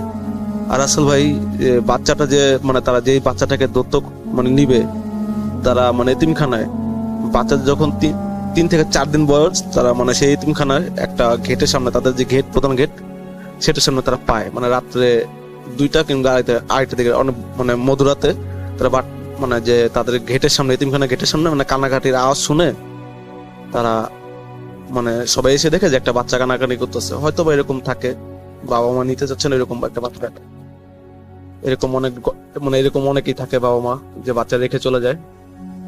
তো এরকম একটা বাচ্চা তারা 2-3 মাস রাখার পরে আমার ফুফুর যে ননদ তারা খোঁজ পায় এবং তারা বাসায় নিয়ে এসে সবকিছু করে। তো রাসেল ভাই যেদিন থেকে বাচ্চাটা আনে মানে সেদিন থেকেই আসল ঘটনাগুলো মানে ঘটা শুরু করে। ঘটনাটা হচ্ছে যে 3 থেকে 4 মাসের বাচ্চা স্বভাবত তারা শুয়ে থাকে, উঠতে পারে না, বসতে পারে না। তো রাসেল ভাই মানে আমার ফুবুর যে ননদ আর ননদের হাজবেন্ড তারা অনেক খুশি, সেটা অনেক খুশি থাকে। কিন্তু আমার ফুবুর যে ননদ তার হাজবেন্ড একটা কাজে বাইরে যায়, যে বাচ্চার জন্য অনেক জামা কাপড় গুলো দরকার এটা কিনতে যায়। তো ফুবু বাসায় কাজ করতেছিল, কাজের ফাঁকে মানে উনি রুমে এসে যে রুমে বাচ্চাটাকে মানে শুয়ে রেখে মানে ঘুম পাড়িয়ে রেখে যায় সেই রুমে মানে এসে ফুবু দেখে যে 3 থেকে 4 মাসের বাচ্চা মানে হামাগুড়ি দিয়ে মানে 6-7 মাসের বাচ্চারা যেরকম হামাগুড়ি দিয়ে যেরকম চলাফেরা করবে ঠিক সেভাবে 3 থেকে 4 মাসের একটা বাচ্চা ওইভাবে চলাফেরা করতেছে। তো ফুবু ননদ দেখে সেটা অনেক আসলে ভয় পায়। আর ফুবুরা থাকে সাধারণত আলাদা, মানে ফুবুর যে ননদ তারা থাকে আলাদা, স্বামী আর স্ত্রী আলাদা বাসায় থাকে, আর তাদের যে মানে শ্বশুর শাশুড়ি তারা আলাদা থাকে। তো তিনি বাসায় একাই ছিলেন। তো দেখে 3-4 মাসের একটা বাচ্চা মানে হামাগুড়ি দিয়ে খেলতেছে হাঁটা মানে চলাফেরা করতেছে। তো সেটা দেখে আসলে মানে ফুবুর যে ননদ সে অনেক ভয় পেয়ে যায়। তো তার যে হাজবেন্ড তাকে সে বাসায় আনার পরে মানে বিষয়টা তারা নর্মালি নেয়, যেরকম হয়তো বা মনের ভুল মানে কোনো বাচ্চা হয়নি, এতদিন বাচ্চা পায়নি, প্রথম মানে একটা বাচ্চা তাদের ঘরে, তো এরকম মনের ভুল করে এরকম মানে এটা ছেড়ে দেয়, বিষয়টা ভুলে যায়। তো তারপরের দিন মানে বাচ্চাকে মানে ফ্লোরের মধ্যে শুয়ে রেখে সে কাজ করতেছিল যে বাচ্চা খাটে থাকুক, বাসা মানে বাচ্চা কাছে থেকে ঘুমাক। তো কাজ করতেছিল, হাতের কাজগুলো করতেছিল বাচ্চাকে পাশে ফ্লোরে মানে নিচে একটা কাপড় দিয়ে শুয়ে রেখে। তো বাচ্চাটা হঠাৎ করে মানে উঠে হামাগুড়ি দিয়ে চলে গিয়ে মানে পাশে চেয়ার, একটা 3 থেকে 4 মাসের বাচ্চা মানে যে ভারী কিছু মানে উঠানো সম্ভব না, সে একটা চেয়ার উঠিয়ে মানে খেলা করছে, 3 থেকে 4 মাসের একটা বাচ্চা। তো সেটা দেখে তার মানে ফুবুর যে ননদ সে আসলে প্রচন্ড ভয় পায় এবং প্রচন্ড ভয় পেয়ে সে তার রুমের দরজা খুলে পাশের রুমের আশেপাশের লোক ডেকে এনে বলে যে এরকম বাচ্চা কিন্তু তখন সাথেই আছে, মানে বাচ্চা শুয়ে আছে, তখন এরকম চলাফেরা করতেছিল না, কিন্তু বাচ্চার সাথে শুয়ে আছে। তো বলা হয়তো বা মনের ভুল, মানে প্রথম কোনো মানে বাচ্চা শিশুকে নিয়ে এরকম তার আছে, এই জন্য মনে মানে একটা হয়তো বা ভুল কিছু কাজ করতেছে। তো ফুবু যে ননদ সে মানে আর কোনো রিস্ক না নিয়ে একটা হুজুরকে আনতে চায়। তো সেদিনও মানে ফুবুর যে ননদ সে বাইরে থাকে। তো ফুবুর ননদ তার হাজবেন্ডকে বলে দিয়েছে যে মানে একটা হুজুরকে ডেকে না একটু দেখাইতে, কোনো যদি সমস্যা হয়ে থাকে, বাসা যদি কোনো সমস্যা থাকে, শিশু বাচ্চা হয়তো বা কোনো কিছুর আসর অথবা নজর পড়তে পারে। তো সেই জন্য আসলে তার হাজবেন্ড আসার সময় একটা হুজুর আনে। হুজুর আনার পর মানে সে গেট খুলতে যায়, যে আমার ফুবুর ননদ, সে গেট খুলতে যায় যে কে আসলো। মানে যখন হুজুরটা যখন রুমে ঢুকে তখন থেকে রাসেল ভাই মানে ওই বাচ্চা শিশুকে যে একটু আগে ঘুম পাড়িয়ে রাখছে তাকে আর খুঁজে পাওয়া যাচ্ছে না রুমের মধ্য থেকে। তো হুজুর বিষয়টা বুঝতে পেরে মানে আর কিছু বলে না, সে চলে যায় দোয়া দুরুদ পরে মানে পানি ছিটা দিয়ে চলে যায়, বলে যেটা সমস্যা না, হয়তো বা এরকম সমস্যা হইতে পারে। তো রাসেল ভাই তারপর থেকে মনে করেন আরো ভয়ানক ঘটনা ঘটতে থাকে। যেমন শুধু তাকে স্বপ্ন দেখায় যে তোমাকে আমি মা ভাবছিলাম, তুমি আমাকে এটা কি করলা, তুমি হুজুর আনলা কেন, আমি তো তোমার কোনো ক্ষতি করি নেই। তো রাসেল ভাই যে হুজুর আনছিল মানে সে বলে গেছে যে আপনাদের কোনো ক্ষতি করবে না, হয়তো বা সে আপনাদেরকে খুব পছন্দ করছে, অথবা আপনাদের কোনো জিন মানে কোনো আপনাদের কোনো বাচ্চাও ছিল না, সেই জন্য মানে আপনাদেরকে একটা বাচ্চা দেওয়ার জন্য সে জিনের যে বাচ্চা তাকে আপনাদের দিয়ে গেছে, অন্তত মানে আপনাদের কাছে ভালোভাবে মানুষ করুক, যে আপনাদের কোনো বাচ্চা নেই, আপনারা হয়তো ভালো মতো মানে পড়ালেখা করবেন, মানুষ করবেন। তো রাসেল ভাই তারপর থেকে বাচ্চাটাকে খুঁজে পাওয়া যায় নাই। তো এর মধ্যেই মানে আরেকটা মানে অলৌকিক ঘটনা ঘটে যায়, তা হচ্ছে যে সে ফুবুর ননদ সে একটা বাচ্চা মানে কনসেপ্ট করে পেটে। তো এটা তো সবাই অবাক হয়ে যায় যে আসলে হইলোটা কি, যে 10 বছর ধরে মানে 6-7 বছর ধরে ট্রাই করছে, ডাক্তার কবিরাজ এমন কিছু না যে ট্রাই করা নাই, কিন্তু হঠাৎ করে এটা হয়ে যাওয়ার পরে সবাই হতবাক হয়ে যায়, কিন্তু সবাই মনে মনে খুশি থাকে যে যাক আল্লাহ হয়তো এই সুলে দিয়ে দিচ্ছে। তো রাসেল ভাই কনসেপ্ট করার পরে বাচ্চা হয়, খুব মানে সাধারণ বাচ্চা, যে মানুষ নর্মাল থাকে সেম এরকম বাচ্চা। কিন্তু রাসেল ভাই বাচ্চা যখন 5 থেকে 6 মাস হয়ে যায়, মানে যেই কনসেপ্ট করার পরে যে বাচ্চাটা হয়ে যাওয়ার পরে সেই শিশুটা যখন একা একা থাকে, মানে কেমন জানে একা একা খেলে, হাসি উপর দিকে তাকিয়ে মানে একা একা খেলে, বাচ্চাটা একা একা খেলে। আর যখন মানে বাচ্চার জন্য একটা দোলনা কিনে, তো রাসেল ভাই তাকে মানে যে ফুবুর যে ননদ সে ঘুম পাড়িয়ে রেখে হয়তোবা গোসল করতে অথবা কোনো কাজে যায়, মানে টুকটাক মানে রান্না করতে যায়, মানে ঘুম পাড়িয়ে রেখে যায়। তো যখন আসে হয়তো এরকম আসে 1 মিনিট পরেও আসে যে বাচ্চাটা কি করতেছে আমার, এর আগে একটা ঘটনা ঘটে গেছে, বাচ্চাটা দেখতে আসে। তো রাসেল ভাই মাঝে মাঝে দেখে যে মানে বাচ্চাটা যে বাচ্চাকে 2 মিনিট আগে ঘুম পাড়িয়ে রেখে গেছে, সেই বাচ্চাটা দোলনার মধ্যে মানে বসে দোল খাচ্ছে, আর দোলনাটা অটোমেটিক মানে নাড়াচাড়া করতেছে, মানে কেউ নাড়া দিচ্ছে আর বাচ্চাটার সাথে খেলাধুলা করতেছে, মানে খেলা করতেছে। বাচ্চাটা মানে বাচ্চাটা হাসি খুশি, তো তেমন কোনো ক্ষতি হয় না। তো রাসেল ভাই যেই ফুবুর ননদ তাকে মাঝে মাঝে স্বপ্ন দেখায় যে দেখো তোমাকে আমি মা বলে জানি, তুমি আমাকে মা মানে সন্তান হিসেবে নিয়ে গেছিলা,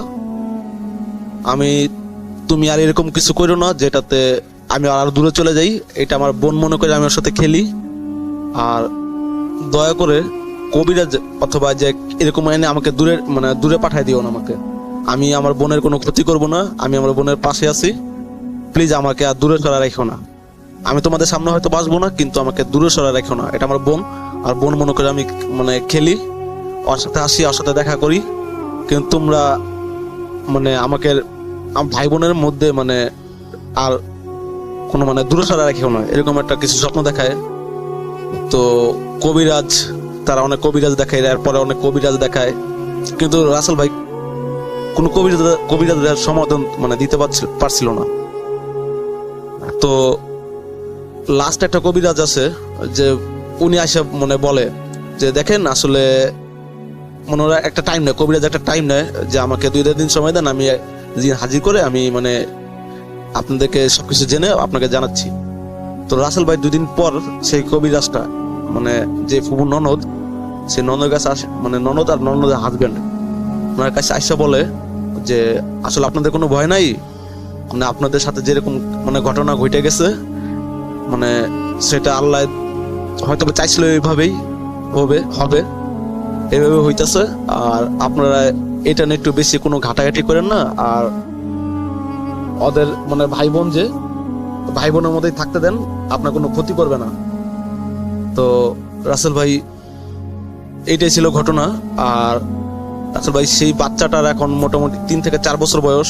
তো রাসেল ভাই বাচ্চাটার মানে বাচ্চাটার সাথে এখনো ওই জিনটা, ওর যে ভাই, ওই যে জিন শিশু বাচ্চা, রাসেল ভাই এখনো দেখা করতে আসে। কিন্তু এই বাচ্চাটা ছাড়া, মানে যে 3-4 বছর যে বাচ্চাটা হয়েছিল, ওই বাচ্চাটা ছাড়া এখনো কেউ দেখতে পারে না।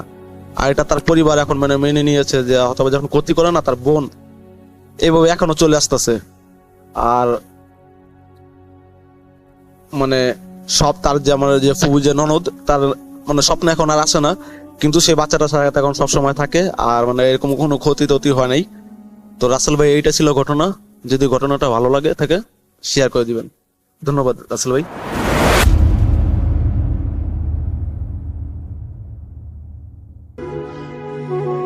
আপনাদের সবাইকে অনেক অনেক ধন্যবাদ এতক্ষণ পর্যন্ত আমাদের সাথে থাকার জন্য। অনেক অনেক শুভকামনা রইল। সব সময় এই ইউটিউব চ্যানেলটি সম্পর্কে আপডেট পেতে আমাদের ইউটিউব চ্যানেলটিকে সাবস্ক্রাইব করুন। আশা করছি আমরা একসাথে অনেকটা পথ হাঁটব। আজকের মতো এখানে বিদায় নিচ্ছি। সবাই ভালো থাকুন, সুস্থ থাকুন, মোস্ট ইম্পর্টেন্টলি ভূত.com এর সাথে থাকুন। আল্লাহ হাফেজ। আসসালামু আলাইকুম, কেমন আছেন বন্ধুরা? অসংখ্য ভালো আছেন, আল্লাহর মতো আমি অসংখ্য ভালো আছি। বরাবর মতো আরেকটি নতুন ভিডিও নিয়ে হাজির হলাম। আমি মোহাম্মদ ওমর ফারুক, আপনারা দেখছেন ফারুক টেক বেঙ্গলি। চ্যানেল নতুন হলে অবশ্যই সাবস্ক্রাইব করে দেন, পাশে বেল আইকন অন করে দেন, আর বন্ধু বান্ধবের সাথে শেয়ার করে দেন। বেশি কথা না বলে চলুন ভিডিও শুরু করা যাক। ফার্স্ট অফ অল চলে যাবেন আপনারা হলো আপনাদের ক্রোম ব্রাউজারে। ক্রোম ব্রাউজারে এখানে সার্চ বক্স লিখবেন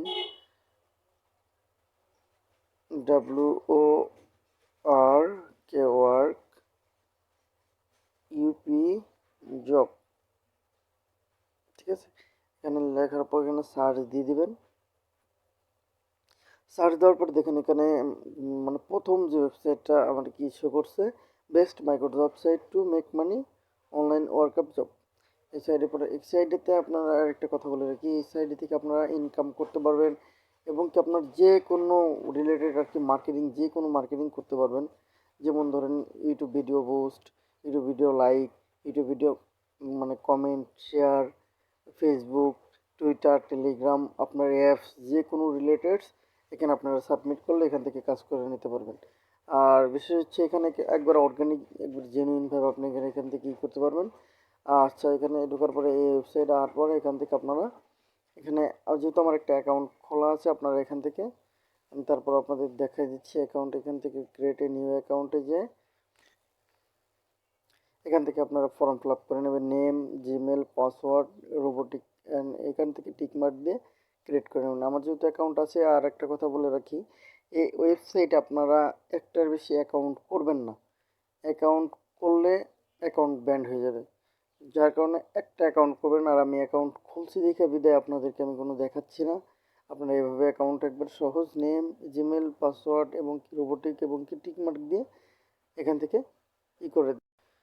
আচ্ছা ঠিক আছে, এখান থেকে এখন ব্যাক করি। ব্যাক করে আমি এখান থেকে লগ ইন করি। আচ্ছা এখান থেকে আমি লগ ইন করে দেবো ফারুক। ওই ওঠে না কেন, এবার কি হলো?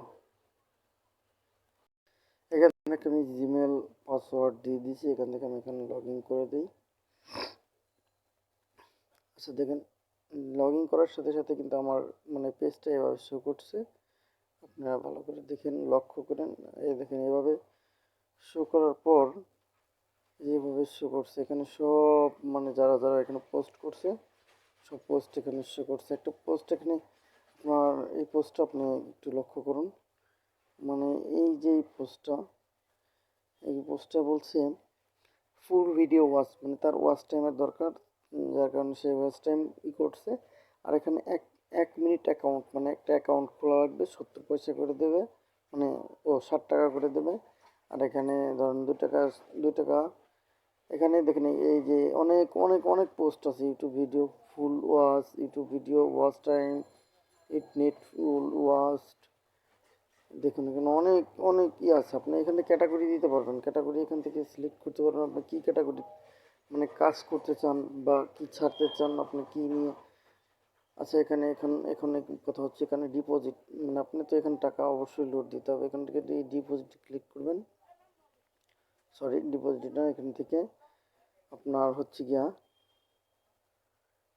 এই যে থ্রি ডট মেনু, এই থ্রি ডট মেনুর উপর ক্লিক করলে এই পাশ থেকে একটা হবে, এখান থেকে এই যে ডিপোজিট ডিপোজিট দেখতেছে কিনা আপনারা জানি না, আমি যতটা সঠিক। এই যে ডিপোজিট, এই যে ডিপোজিট, এই ডিপোজিটের উপর ক্লিক করে দেবো। ডিপোজিটের উপর ক্লিক করার পর এখান থেকে আপনার কি ওয়েতে আপনি এখানে করবেন,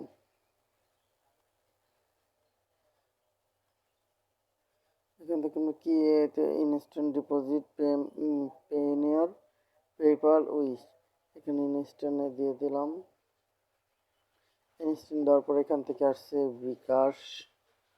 আচ্ছা, এখান থেকে একটু পরে দেখছি। আচ্ছা, ডিপোজিটটা পরে করি। এই ভাই, ডিপোজিটটা আমি এখান থেকে পরে করি। ডিপোজিট পরে করার পর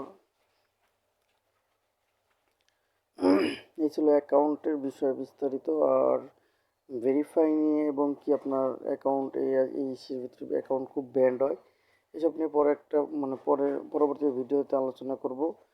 আর এ পর্যন্ত ছিল আজকের ভিডিওটা ভালো লাগলে অবশ্যই শেয়ার করে দেবো, লাইক করে দিও। আশা করি ভালো থেকো, সুস্থ থাকো, আল্লাহ হাফেজ।